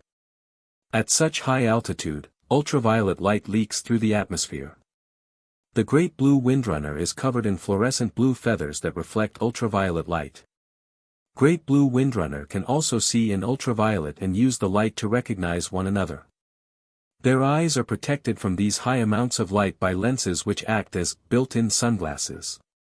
They shed their feathers every year and are harvested. Their feathers have many uses, from clothes to using them for the wings of some of the wind jutsu users. Like the ones on Ms. Hei Lin. The skinny Hei Lin blushed as she's wearing the shirt that has the wings made from the windrunner's feathers. They can fly using those wings and wind jutsu. Temari thought to herself, wondering where she could get one of those shirts. And the last is one of the strangest creatures to be found in metal is the Goomba, Delia said, steeping to the cage with the mushroom-like thing. Typically, Goombas are brown and look like mushrooms with a face and feet. Goombas normally have bushy eyebrows formed into a scowl, and occasionally upward-pointing fangs. The Goombas aren't native to metal as they were brought here through an experiment in summoning jutsus. At first there were only a handful of them, but they quickly multiplied as they laid eggs that hatch in about a week. They are kept as pets when they're found to be quit-loving pets and make good guard dogs as they have loud barks. They're pets? Temari asked. Yes, they are, Delia said as she picks up the Goomba and places it on Temari's table. Go ahead and pet it. Okay, Temari said as she pats the strange creature's smooth head. The Goomba made a pleasing growl sound, then jumps off the table and drives into Temari's backpack and pulls out her lunch. Hey, that's mine. She grabs for the Goomba, who runs under the tables holding the box lunch in its mouth. They also are known to steal food when they get a chance to, as well as stealing small objects to decorate their nest, Delia said as in the foreground Temari chases the Goomba, yelling at the small and fast creature to give back her lunch. This is going to be a strange class, Sakura said. You can say that again, Ino said before she was knocked to the floor as the Goomba ran under her table and Temari right behind it. In another classroom. Naruto sat in the second row with Inaro and Santamu sitting either side of him. The other girls are in different classes, but there's always 2 of them in each of his classes. The teacher Brenda was currently letting them have a break as she had left the room for a bit. So you're Naruto, a blonde-haired boy greeted him. He's wearing a uniform but has a small blue cap. My name's Arnold. He's a dreamer and an idealist who always tries to see the best in people and to do the right thing. Whenever he sees someone in trouble, Arnold goes out of his way to help them out, even if it is not sensible to do so, Naruto whispered into Naruto's ear as her younger sister used to be his classmate. "It's nice to meet you," Naruto said to his new classmate. "So how you like the school?" Arnold asked him. "Hey big head," a girl interrupted them. A tall blonde girl who has her hair in 2 long pigtails and wearing a pink bow came walking up to them. She's followed by a short dark-haired girl wearing glasses. That's Helga Geraldine Pataki. She's a tomboy who is also very cynical and something of a bully, bossing around her old classmates with an iron fist. Helga has a very dysfunctional family. Her father, Big Bob Pataki, a successful pager salesman, rarely notices her existence, favoring her overachiever, neurotic college-aged sister Olga, whom Helga hates. Her mother Miriam is often found being depressed, struggling to stay conscious, making smoothies, drinking coffee, and giving off various other hints of being an alcoholic. Therefore it is not a great surprise that Helga lashes out at the world around her, Santama whispers to Naruto. The girl behind her is Phoebe Heyerdahl, Helga's sidekick. Who is among the smartest children in the school? Phoebe is the brains of the outfit. She always tries to be the first one with the answer, and isn't exactly thrilled when someone else does better. She's also pretty good at handling a fencing sword, an arrow said. Yes Helga? Arnold asked her. I need you to buy me and Phoebe lunch today, she said. We lost our lunches, Phoebe explained. I don't have any money with me, Arnold said. But I can share my lunch with you too. Fine, Helga said as she gets back to her seat as the teacher, Ms. Brenda came back into the room. Thank you, Phoebe said as she went back to her seat as well. It won't be any surprise that those two will be sharing Arnold once they get older, Santama said.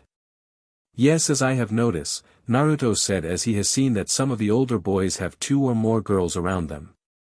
Since guys are few around here, we girls work in groups to catch one, Naruto said.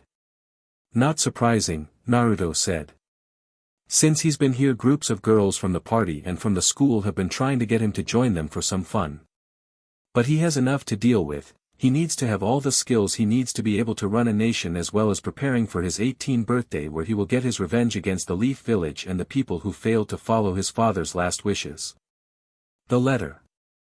Sarutobi stood in front of the village council members. He held a report from Tsunade. It's been almost a month since she and her group left for Metal with the very future of the village on them. As every hidden village now knows that Naruto is planning on destroying the village once he's crowned king of Metal on his 18th birthday, they are now starting plans for one of them to take the place of the leaf once it falls. With the trade with the western lands cut in half for the Land of Fire, the Lord of Fire has cut almost all funding to the leaf in response, as the Lord of Wind had done with the village hidden in sand. Merchant have mostly stopped coming, as the few that did come say that all goods on their way to the Leaf Village are now heavily taxed. And to matters worse, most of the missions they used to get are now being offered or taken to other hidden villages. Their low standing with Metal has reflected on the other countries of the East and the other hidden villages. What does the letter say about the progress of the team? Hayashi asked, wondering how his daughter is doing. From what I have read, it's not good for them, Sarutobi said as he began reading the letter to them. Tsunade's letter. Things aren't going well with the mission. It's been a month since we've been here, with Hinata and I am hardly even seeing a glimpse of Naruto. Hinata is still shy and is always hiding behind something when she's anywhere close to him, and the other girls that are engaged to him are also making things hard for her as they know about her being shy around him. Whenever they have the chance, they would push Hinata out from her hiding spot into the sights of Naruto. Every time that has happened, she quickly runs away. I am, on the other hand, has made no real progress in getting close to Naruto. She says that even if she does become his wife, she won't try to stop him from taking his revenge on the leaf. Her father, who has left the village, arrived a few days ago before I sent this report. He has opened a ramen shop in the city. He moved when I told him what she would do when she got to Metal, and that he should leave the village before he would be used to get her to stop Naruto. As for the other kids, they're not doing well in the school, they're targets of pranks by the other students. Sakura, Ino, and Tenten have been the subject of pranks and tricks ever since they first started, from being tripped to having "kick me" signs on their back, to having slime drop on them.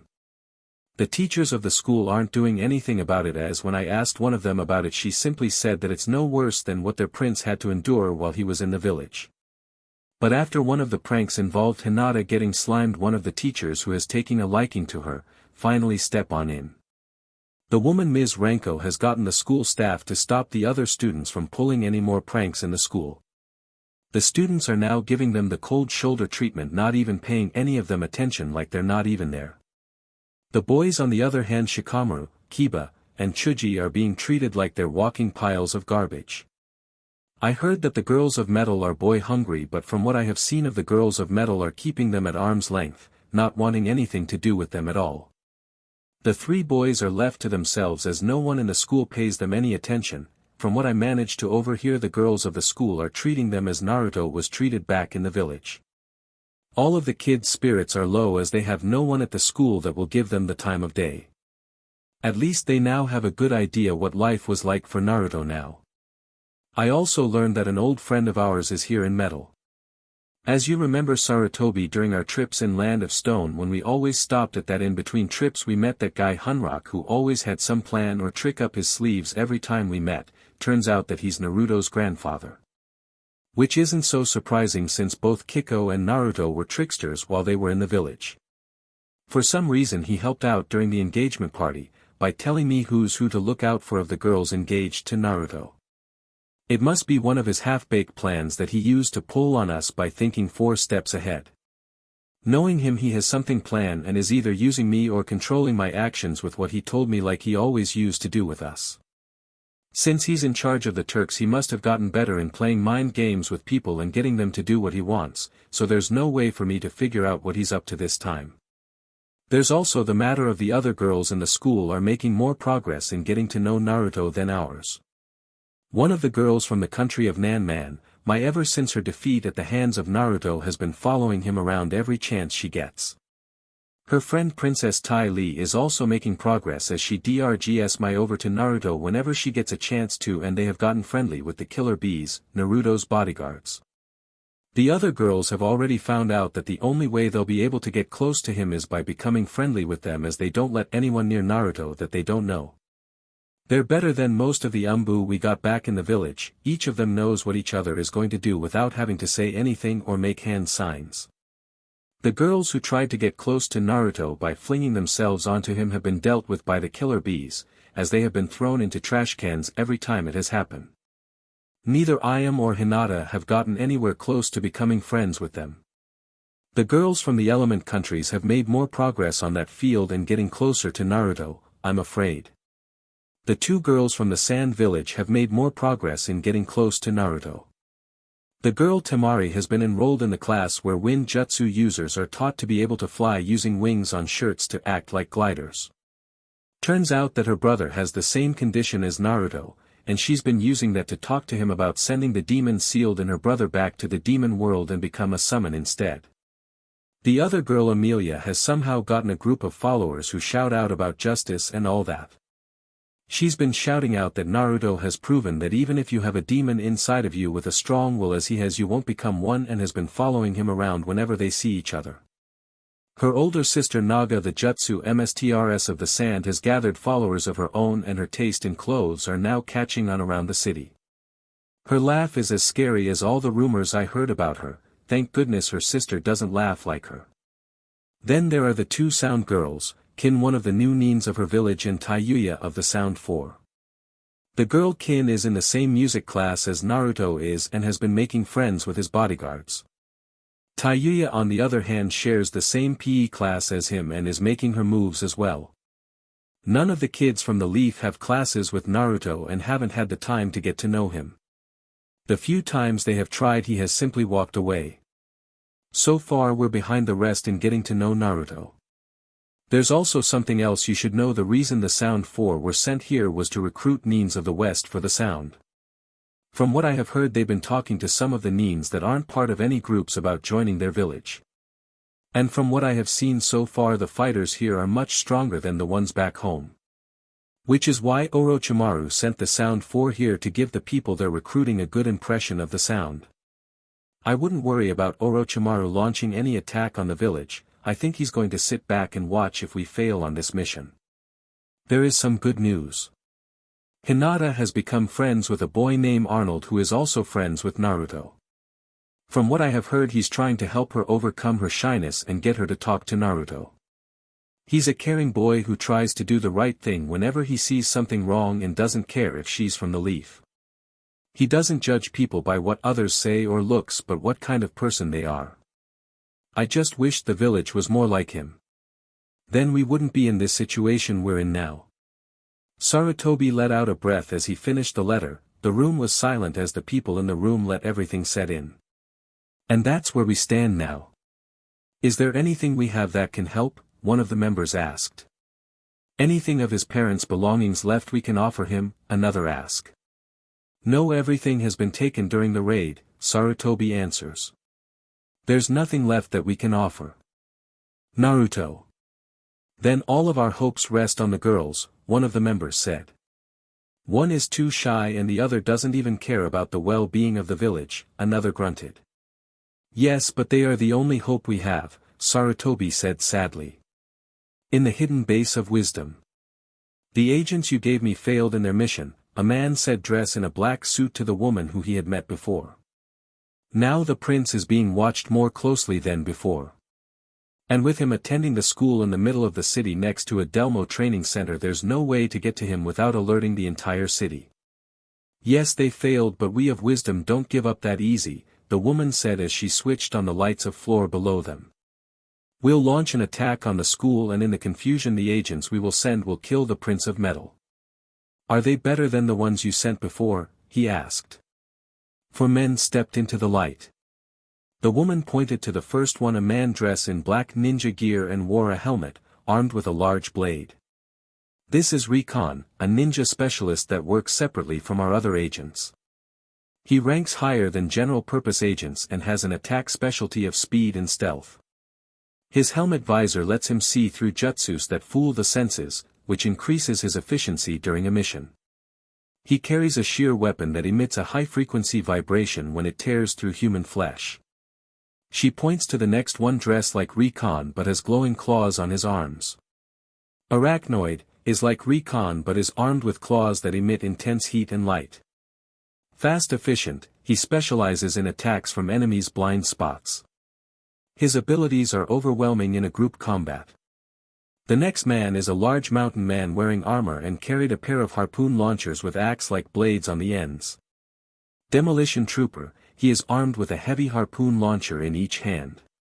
He can inflict heavy damage from both long and short ranges. He uses the ace-shaped portion of the harpoon launcher in melee combat, as once both harpoons are fired they are useless till they're reloaded. Because of his large frame, he possesses high endurance. We are working to improve his agility with the weight of both his armor and weapons. The last is a man wearing armor like Demolition Trooper but isn't as big and has a tank on his back. Pyro Trooper, he is armed with a flamethrower. The scorching heat of this mid-range weapon causes major damage. Thus his weapon is extremely fuel efficient, enabling the agent to operate on his own on long-term missions. However, his mobility is not great. We are working to reduce the weight of the fuel tank.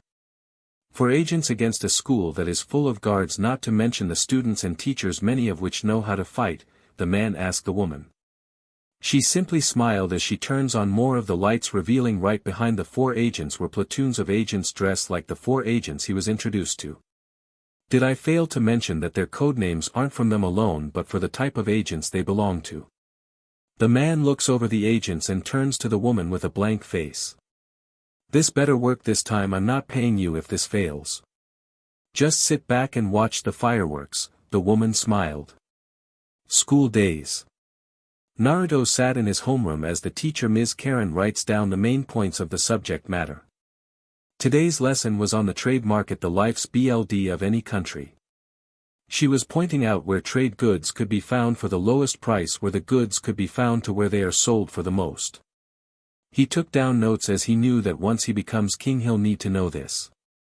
The life's BLD of a country is how much they trade from exporting and importing from other countries. Even with its large standing army, the real power behind metal was in trading the metal ores found in metal to other countries. Sitting behind him and behind Anero were the two sisters, Kasumi and Ayane. Both of them were writing down notes as they stared at Naruto from where they were sitting. They both talked to him a few times and both of them thought the fox ears were cute on him. From what they heard, no one in the school has managed to touch them yet. Both of them wanted to see how sanative and how furry they are. "Hey Ayane, what's the plan?" Kasumi asked. "We need to get those bodyguards of his away from him for a while or we'll never get close enough to him," Ayane said. "True," Kasumi said. "How are we going to do that?" "Simple, you make a move on them and while they're busy with you I'll make my move on Naruto," Ayane explained. "Wait a minute, how come I have to be the one to do it?" Kasumi asked, glaring at her sister. "You did say that you're better looking than me," Ayane smirks at her. "What about your bigger BRST?" Kasumi asked. "You're the one with the fan club back home," Ayane pointed out. "Girls, what are you two talking about?" Ms. Karen asked. "Nothing," both of the sisters said. "They're just talking about how to get rid of Naruto's bodyguards by having one of them would be bait while the other gets Naruto," Amelia said, who is sitting behind the sisters. "Really?" Anero and the other killer bees, Mars, Noembalu, and Shiayu turn around staring at the two. "Well, you girls don't let anyone near Naruto," Ayane said. "That's their job," Naruto said. "But how are we going to get to know you with them keeping the girls you're engaged with back?" Kasumi asked. "That's because with an unknown force of evil lurking in the dark corners of the kingdom, the loyal bodyguards of Naruto must be watchful to any evildoer that may try to take his life," Amelia said as she stands on top of her desk. "Do you have to do that?" Kasumi asked. "And why aren't you wearing a uniform?" Ayane asked as Amelia has on that white and pink outfit she's always seen wearing. "What?" Amelia asked. "Everyone knows that this is what heroes wear when they fight for justice." "Someone has been reading too many of those magical girl mangas," Mars said. "Those things are for dummies," Noembalu said. "Hey, I like those," Shiayu said, glaring at her fellow teammate. "Enough," Ms. Karen said. "I'm trying to teach a class here." "Sorry," the girls said. "Besides, some of us are trying to learn here," Naruto said as he flips through his book as he writes down what Ms. Karen had written on the board. Outside the school. Sitting on the stands of the track field, Tai Lee and my watch as some of the students who know how to use wind jutsus were practicing how to use the wings on their backs to glide using the wind they create. Currently they split into twos as the PE teacher Renko shouted out what she wanted to see out of them. The sand girl Temari was being helped out by Hei Lin, who was flying cycles around her. And off to the side, the girl Rangda was doing pull-ups as her group of friends cheered her on. "So what do you think of the school?"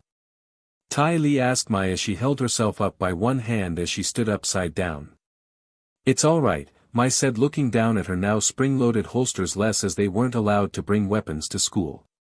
She always wore them for so long that now that she wasn't wearing them made her feel naked. "You're still thinking about Naruto, right?" Tai Lee said, making Mai blush. "I just find him to be unlike any boy I have ever met," Mai said. "You want him, don't you?" Tai Lee said. "Look out," someone shouted. Mai and Tai Lee jump apart as baseball struck the seat between them.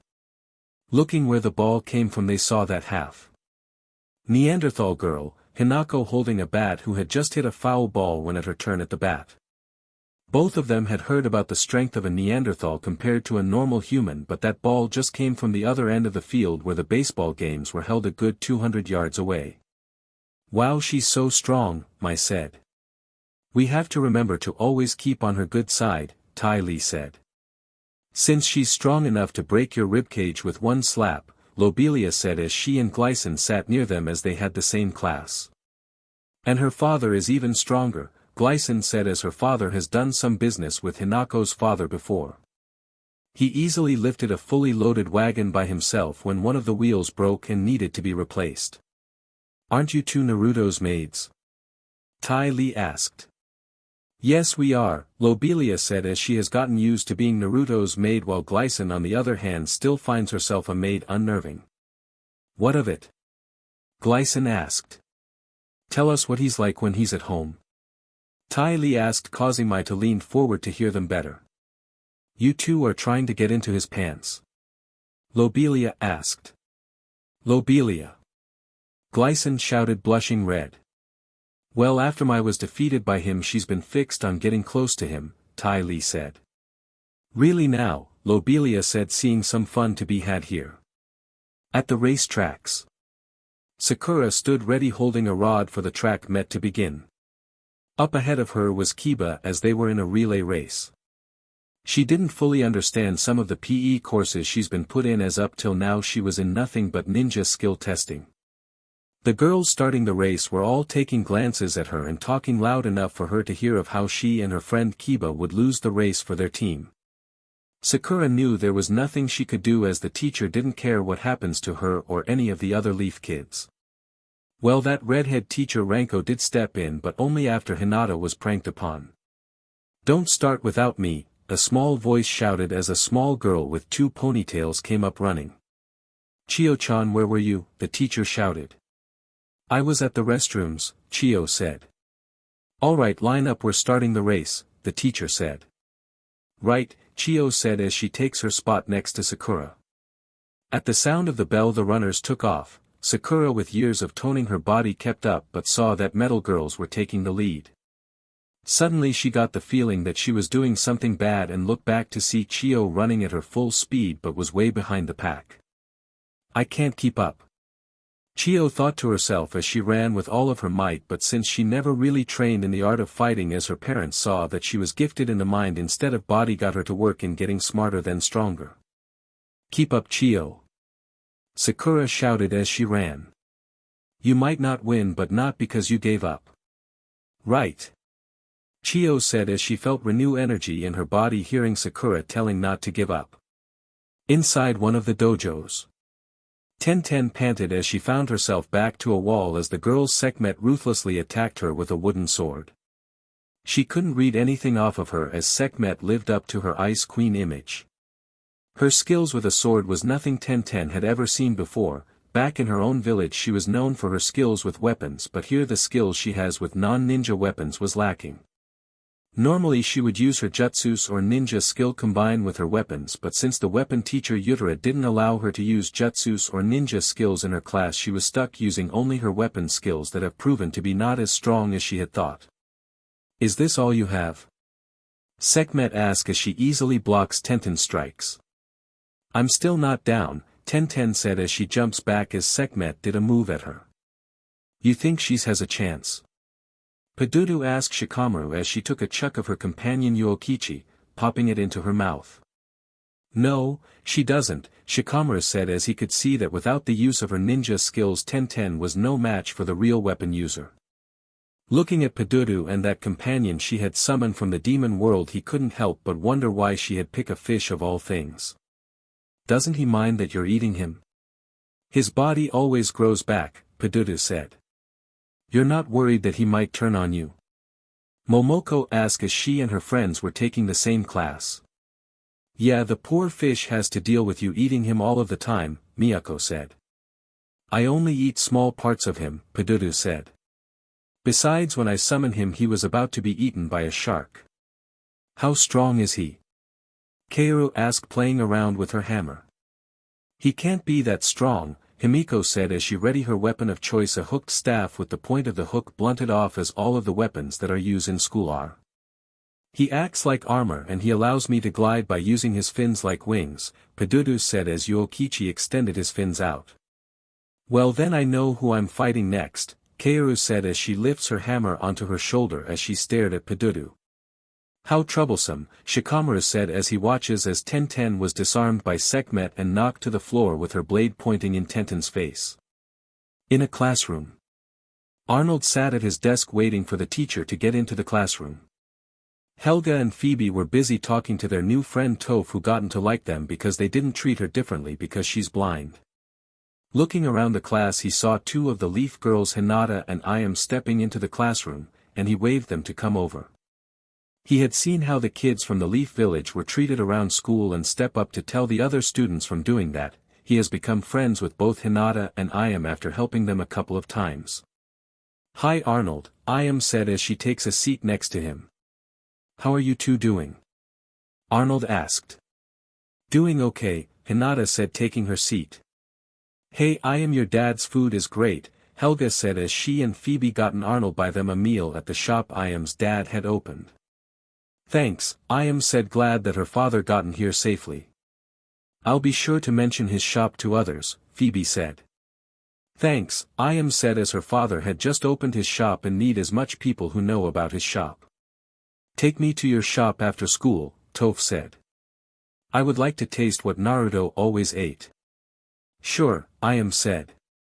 "But Naruto only ate at my father's shop because he was the only one who would spell him a meal." "Really?" Phoebe asked. "Yes," Ayam said. "I helped my father at an early age in running the shop and saw Naruto growing up as our shop was the only one that would serve him. That is why that even if I do somehow end up married to Naruto that I'm not going to try to talk him out of his revenge. Which is why your father is here," Toph said. "So that he wouldn't be used to make you do what the leaf wants." "That's right," Ayam said. "Which is the reason why that I'm not even trying to win him over. And Naruto wouldn't trust us even if we do try to talk to him," Hinata said. "That's true," Helga said. "Come on now," Arnold said. "I'll talk to him for you." "Thank you," Hinata said. "Always the good guy," Helga said. "He's always does this?" Toph asked Phoebe. "Which is why we like him," she answered. "You have any idea how hard it is to find a guy like Arnold here?"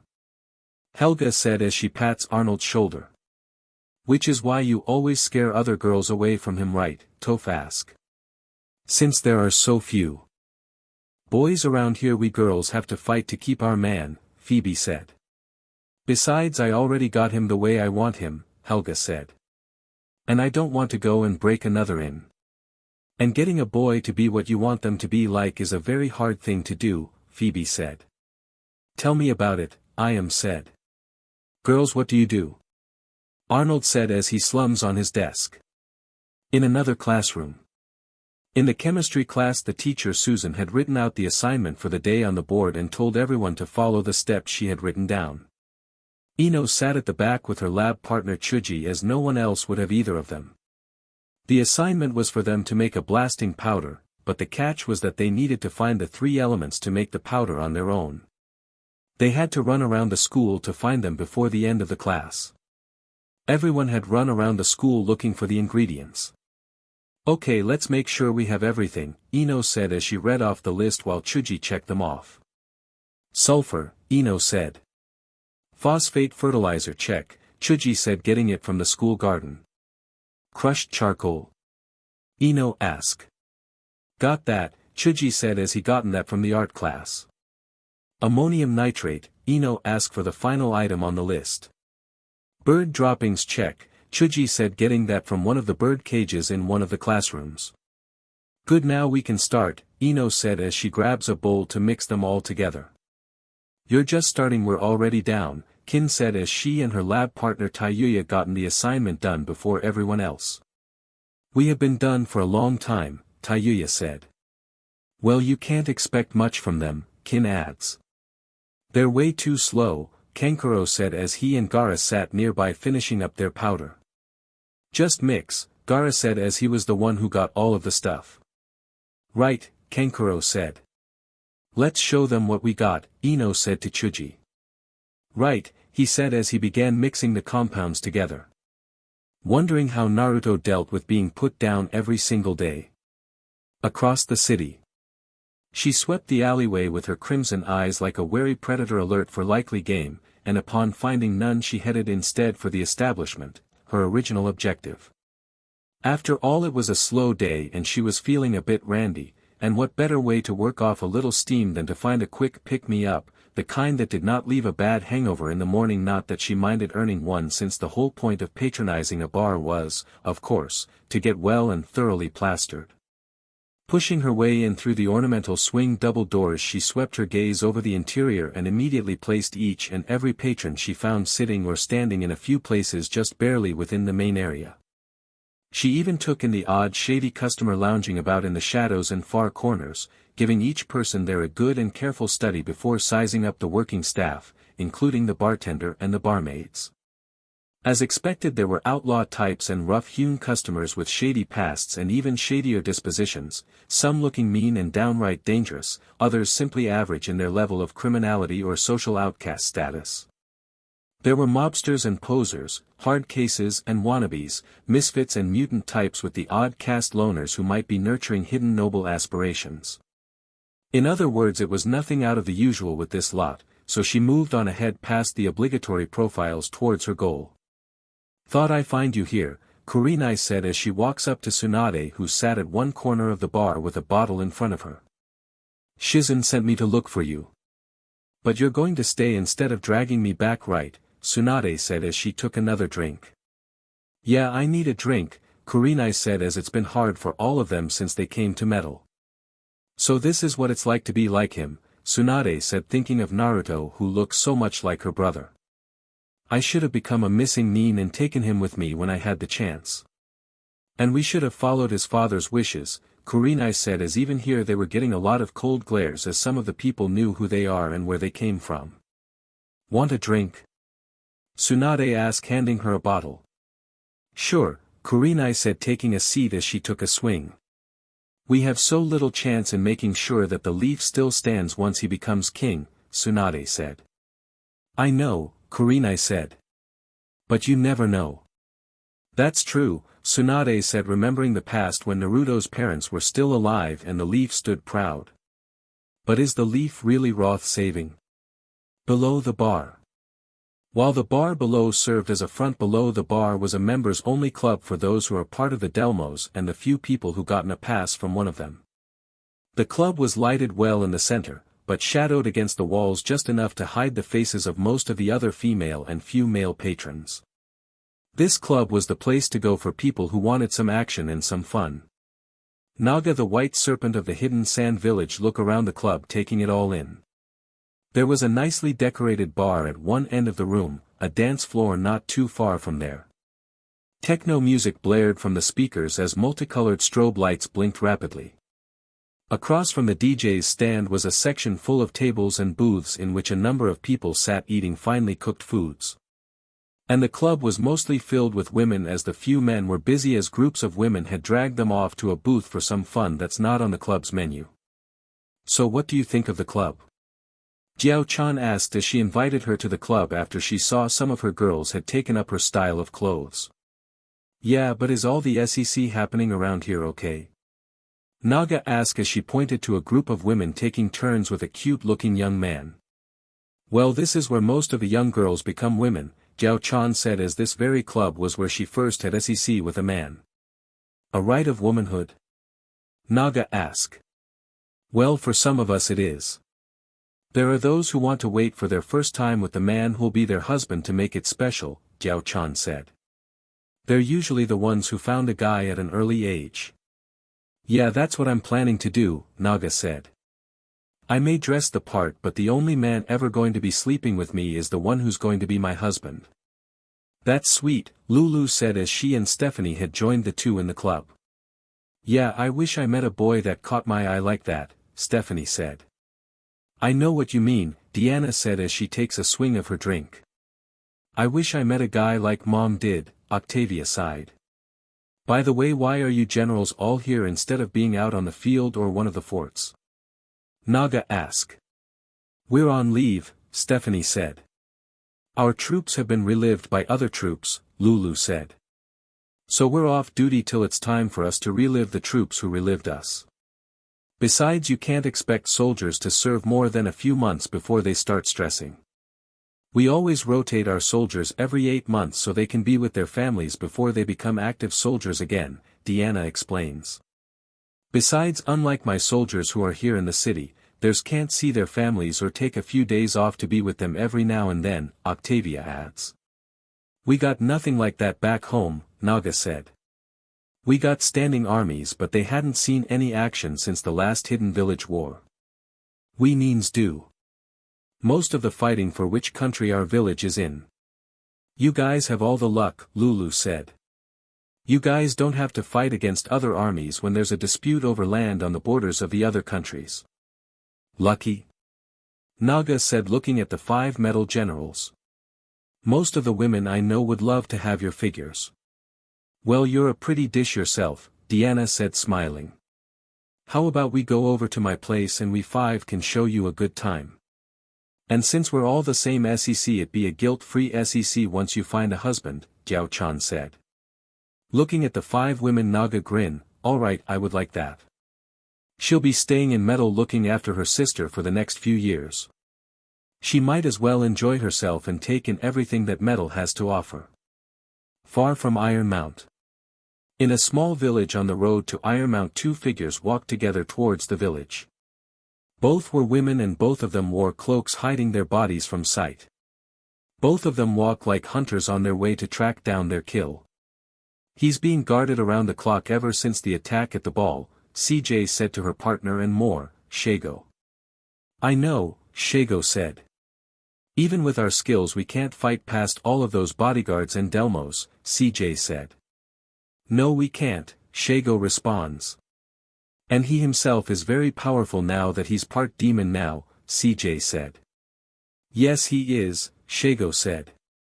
I truly hate that man, CJ said, thinking about the one who has them doing his dirty work. I hate him too, Shago said, knowing that they have no choice in the matter. But we have to live, CJ said. Yes, we do, Shago agreed. Just long enough to kill him when the time is right, CJ said. Memories of the past. Hunrock Delmo sat in the office of the Turks waiting for some new BLD that Quistis, Payne and their husbands, Reno and Rude, found while they were wandering around in the land of waves. After their missions to recover Kiko's belongings and her husband's, they were given some time off and they decided to look around the eastern countries where they got involved in a struggle in a conflict in waves. Looking through her things, he and Carline learned many things about her life away from metal. She had changed her name to Kushina and only told people she trusted her real name. They also found out how Kiko and her husband Minato had met so long ago. 15 years ago. Kiko, who was going by the name of Kushina, had been wandering around the element countries for the past 3 years now. With nothing more than the clothes on her back and her few belongings she kept in her backpack. She had to get away from all of the pressures her parents were putting her under. Sure, she was to be the next queen of metal, but she wanted to have some fun, some adventures before she became queen. She hopes that Setsuna was doing okay, as she and her were very close, as she was to be her body double after all. But she's here and she wanted to see the world before she has to take command of metal. Halt, what's your business? A kunoichi wearing a leaf headband asked as Kiko walked up to the massive gate. I'm here to rest up from my long walk, Kiko said, glancing at the woman's fellow male guard who's staring at her figure. She didn't blame him for staring, as she has a remarkable physique for her height. Bordering on 5'4" to 5", her lithe trim body had no difficulty in moving sensuously and confidently like a cat on mouse patrol, as thanks to her training in the Delmo training school as well as her private tutors at the castle, has shaped her body well. What got most of the looks cast upon her was her jaw-dropping melons that most women would die to have for their own chest. They stuck out so far, and were so broad at their base. And they were so firm as she didn't even have to wear a BR. Those bub hardly jiggled when she ran, better yet walked. Her royal bloodline has some perks, as the Delmo BLD ran the most power in her family line that showed off with her figure. Her skin was so smooth, and blemish-free, with a healthy tan skin tone. In back, her peach was big for her size, but fully round, not flat in the least, and firm. And her outfit matched as well: a red silk shirt with wooden ties, black pants which both of them hugged her body, and black slippers. Her flaming red hair that was made in a long pigtail completed her look. You'll find a suitable inn inside the village, the guy said, opening the gate for her. Thanks, Kiko said, walking in as the kunoichi glared at her fellow guard.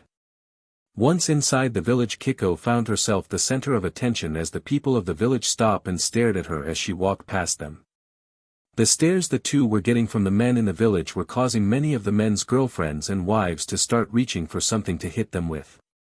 Most of the reactions from the single women were of frustration from young women who look at the body of the new woman, wanting bodies like she has. Then she heard a giggle, and looking where it came from she saw a white-haired man writing down in a notebook staring at her while giggling.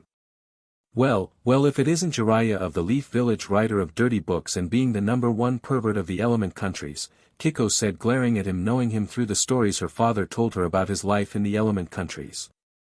So you heard of me, Jiraiya said. Of course, Kiko said. Since your books are all over the place. And since you're writing about me in that notebook you have in your hands, there's only one course of action that I can take. Nearby. Finally it came, Swanda said as she held an imported jug of wine she had sent for. It had cost her a lot of money and took 2 months for it to be shipped from the west where it came from. I don't know why you spent so much money in that small bottle, Orochimaru said. The Red Moon wine is rumored to be the best tasting wine that could be found in the western lands.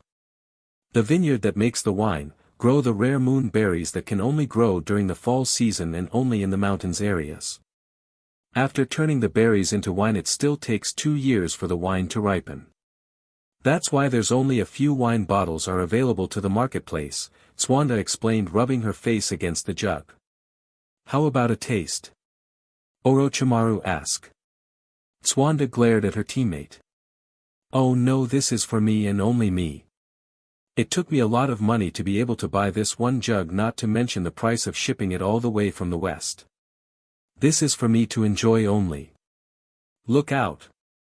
Jiraiya shouted as he flew through the air, landing on his 2 teammates. Swanda got up, a dark aura around her body as she stares at the broken jug she had spent so much money to buy. She picks up a broken piece of the jug that still held some of the wine in it. She drinks it down, the taste of it filling her mouth with flavors she had never tasted before. It is the best tasting wine I have ever tasted, and thanks to you, Jiraiya, that little bit is all that I got to enjoy. Jiraiya, looking up, saw his teammate stomping towards him. Wait, it wasn't me, she's the one who threw me. He said, pointing towards Kiko. So you're the one to blame, Swanda said as she punches Jiraiya into and through a wall. He was being a pervert and I did what comes naturally to women dealing with perverts, Kiko said. That's a very good reason, but it still doesn't make up for my broken Red Moon wine that you caused to be broken before I got to enjoy it, Swanda said, baring her fists. Swanda the strongest of the Leaf Neens and has the worst luck in the games of chance, Kiko said. Even in the West, tales of how bad your luck is has reached very far in the West. You're from the West? Orochimaru asked. He knew, as with all of the other Neens in the element countries, that they were all considered to be the weakest compared to the Western countries. Yup, and let's see how strong you are, loser, Kiko taunted at Swanda. Here I come, Swanda said as she charges at Kiko, ready to strike her with her right hook that has never failed to send the one she used on to be sent flying. But to her surprise the woman caught her fist, letting her hand take the full impact of the punch without any harm done to it. Nice punch, about average in strength in the West, Kiko said. What average? Swanda asked, as no one has ever said of her punch was average.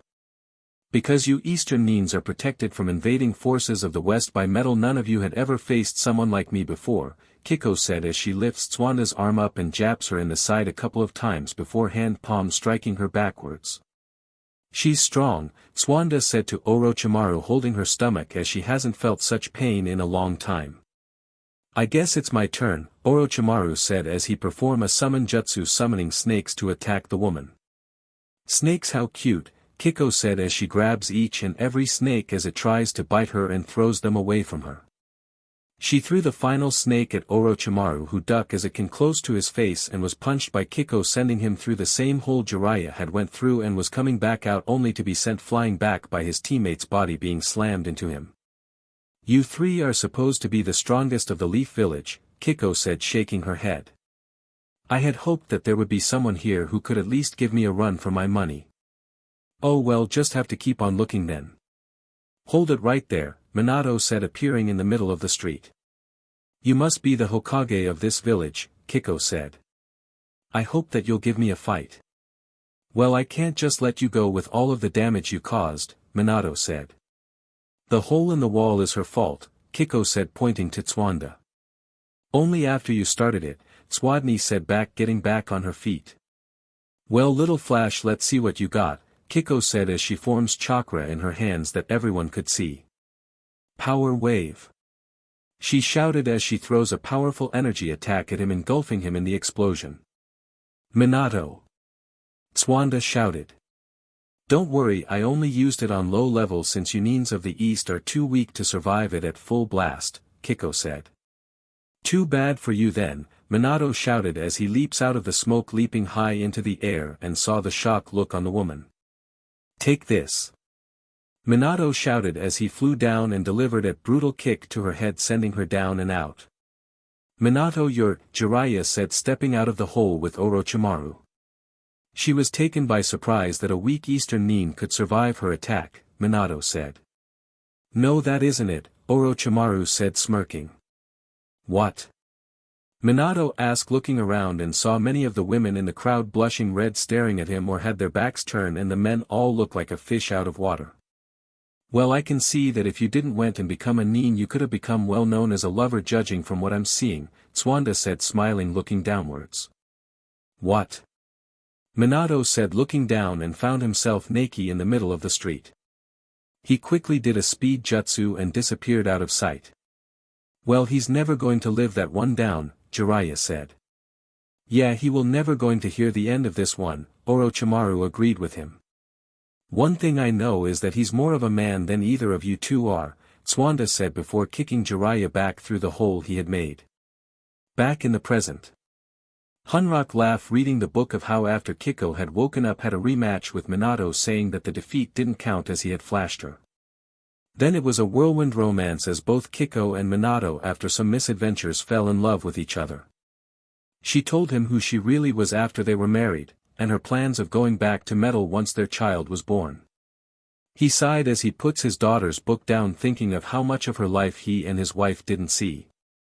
But there was still their grandson, but thanks to the village his father entrusted to follow his wishes, any childhood he had was long gone, only a cold shell was left underneath the mask he wore. That's why he's been making plans to help his grandson in destroying the Leaf. The Delmo of Fire had already agreed that as long as only the Leaf village was attacked, that he wouldn't help them in the least, so that open trade with Metal could be reconnected. Hunrock, we're back, Quistis said as she, Pain, and their husbands, Reno and Rude, came into the office. How was the trip? Hunrock asked. Gachuo is dead and so is his network, Reno said. And we gave the money he had to Waves to help them recover, Pain said. That's good to hear, Hunrock said, knowing that once word gets out that for years Gachuo had a stranglehold on the land of Waves for years, and because they were so poor they couldn't afford the price of a Nins of the Leaf who were nearby but did nothing. And that Metal had stepped in and freed the country and helped in restoring Waves to what it once was. We also got some new recruits, Rude said as 4 people entered the room. Former Mist Nin of the 7 Swordsmen, Zabuza, the Demon Brothers, Zan and Zaki, and Haku of the Ice Mirror bloodline, Hunrock said, remembering his info on them. You heard of us, Zabuza said. Yes, and I already know why you're here, Hunrock said. If you help in teaching my grandson the Mist Jutsus, you know. I'll help you in your rebellion by having you be trained here till you and your group are strong enough to fight among the best here in the West. That's why we're here, Zabuza said, knowing that the training of the Kangakyur Nins are more brutal than anything in the East, but once it's done he'll be strong enough to take Mist. Dance plans. The school grounds of the Otori Academy were buzzing with the news of the upcoming dance coming up. It was the holiday where the people of Metal party and dance the night away to honor the last days of fall. And like every year, the Academy was going to have a huge dance on the school grounds, where many of the young women there would be hunting for a dance partner. Many of the young women wouldn't be able to dance as there were only so many boys that could be found in Metal. Fights were already breaking out between girls over the dancing right over a boy. Groups of girls were already forming to fight off the other girls to protect one boy, which is a common thing that happens in Metal. The most heated fighting was being fought over who would be dancing with Naruto Prince of Metal. Many girls were already forming large groups to fight off the other groups forming as well. Naruto's bodyguards, the killer bees, were all over him, keeping the girls from throwing themselves over him. This caused many of the kids from the other countries to wonder what was going on until the intercom started up. As many of you as still new here at Otori, as the due date of the fall dance comes closer, the girls of Otori fight over who gets to dance with the boy of their choosing. I'll be explaining the rules for the dance. The week before the dance, the girls must grab onto the boy they want to dance with and must make it out of the school to present their catch to the teachers waiting outside the gate to confirm who they'll be dancing with. They can choose to do it alone or as a group, but the list of the girls in the group must be presented on paper the day before the hunt begins, or any catch they get will be voided. The hunt begins at the last bell, and the boys, if they choose, can either raise the white flag they'll be given and be escorted to the gate if they don't or can't make it to the dance, or raise a blue flag to show that they're already choice who they're going to the dance to and walk out with the girl or girls to the front gate. Any attacks on them are not allowed and will be punished for those who do. As for the rest of the boys, they'll be fair game, and remember boys, it's more fun if you run from the girls. The girl or girls who bring you out of the school by the front gate you must dance with. And remember that you girls can fight off the other girls to get your man, as long as you don't use jutsus, cause damage to the school or deadly force. You heard that, Ino said to Sakura as she and the other Leaf girls ate lunch together. It's a way for you and Hinata to get close to Naruto, Tenten said to Iam. Why bother, Iam said. We're no match for any of the metal girls, and plus I'm not going to help. And we're outnumbered, Hinata said, as they were all shunned by most of the school, and if they were to catch Naruto all of the other girls would mob them before fighting among themselves. Yeah, that's a problem, Sakura said, as she has seen the girls from the other countries and villages joining up with girls of metal. And with few friends to count on, they would be on their own for this one. The plan. Both Taiyuya and Kin entered the classroom that was being used for a meeting place by their group they had joined for the upcoming battle for the boys for the dance. Posters had been posted up all throughout the school informing everyone which room to go to for what group. Farah was there in the room with two of her bodyguards, Sajiri and Erda. Her friend Zara, she was sitting with that large leather bound book of hers in front of her face with only her left eye peeking out. There were other girls who had joined the group as well for the chance of getting to dance with Naruto. They didn't know all of the girls, but they did spot Padudu Ikin, who wears her companion Yuokichi, a fish, as a cloak. Ranga from the Roake faction was also there with some of the bad girls of the school she had made friends with. I see that everyone is here, Farah said to the assembled group of girls who took up half of the classroom. We all want the same thing, and the best way to do so is to work together. If you girls are going to have a chance of getting Naruto, you'll have to make a plan, Sajiri said. And you have a plan? Ranga asked. From what I heard, we can't use weapons, jutsus, poisons, cause damage to the school, hurting any of the other girls real badly, or having help from either the boys and girls who already have dates or anyone not in school, Padudu said, counting off on her fingers. Don't forget that since Naruto is here, the school will be posting blue and red Delmos in the school to make sure nothing goes too far and make sure no one cheats, Kin said. And I'm betting there's going to be some white Delmos watching, as well as gold Delmos.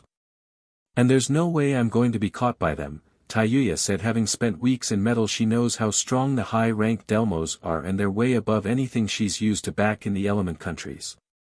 That's why we're not going to cheat, but make sure that the other girls won't be able to get near Naruto, Farah said, smiling in not a nice way.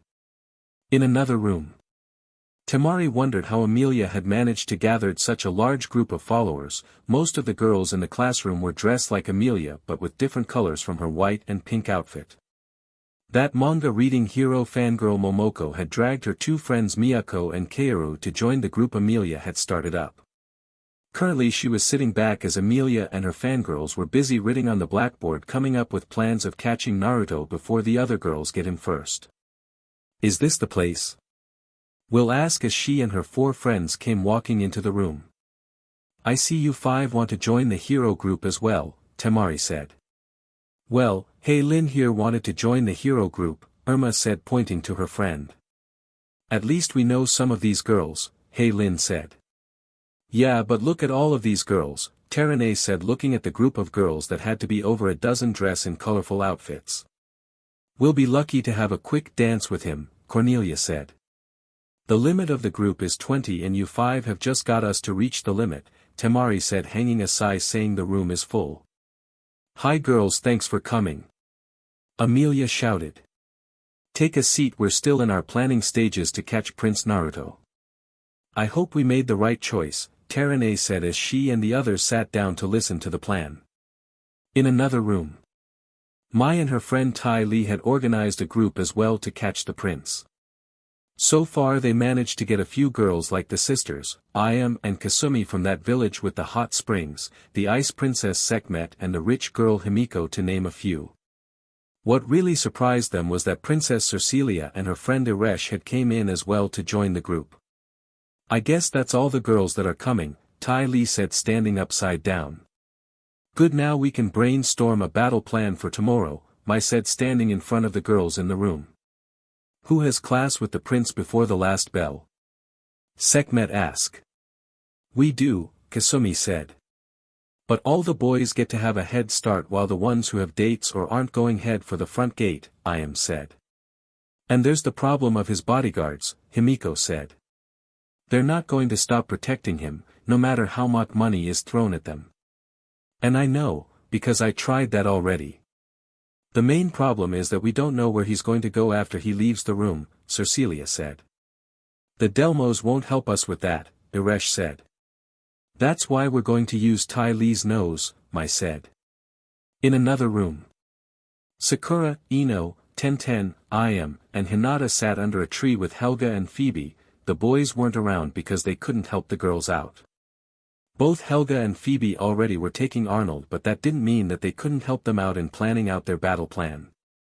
We don't stand a chance against the other girls, Tenten said, as they were only 5 of them while the other groups were over a dozen. And I overheard the other girls are planning on beating us before they go for Naruto, Ino said.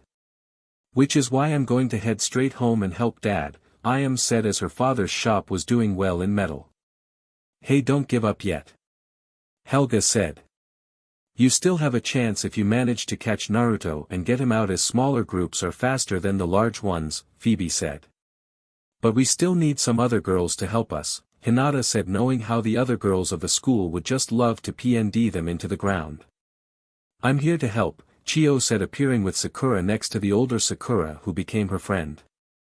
I'm sorry Chio, but we're going to need some more help, Sakura said.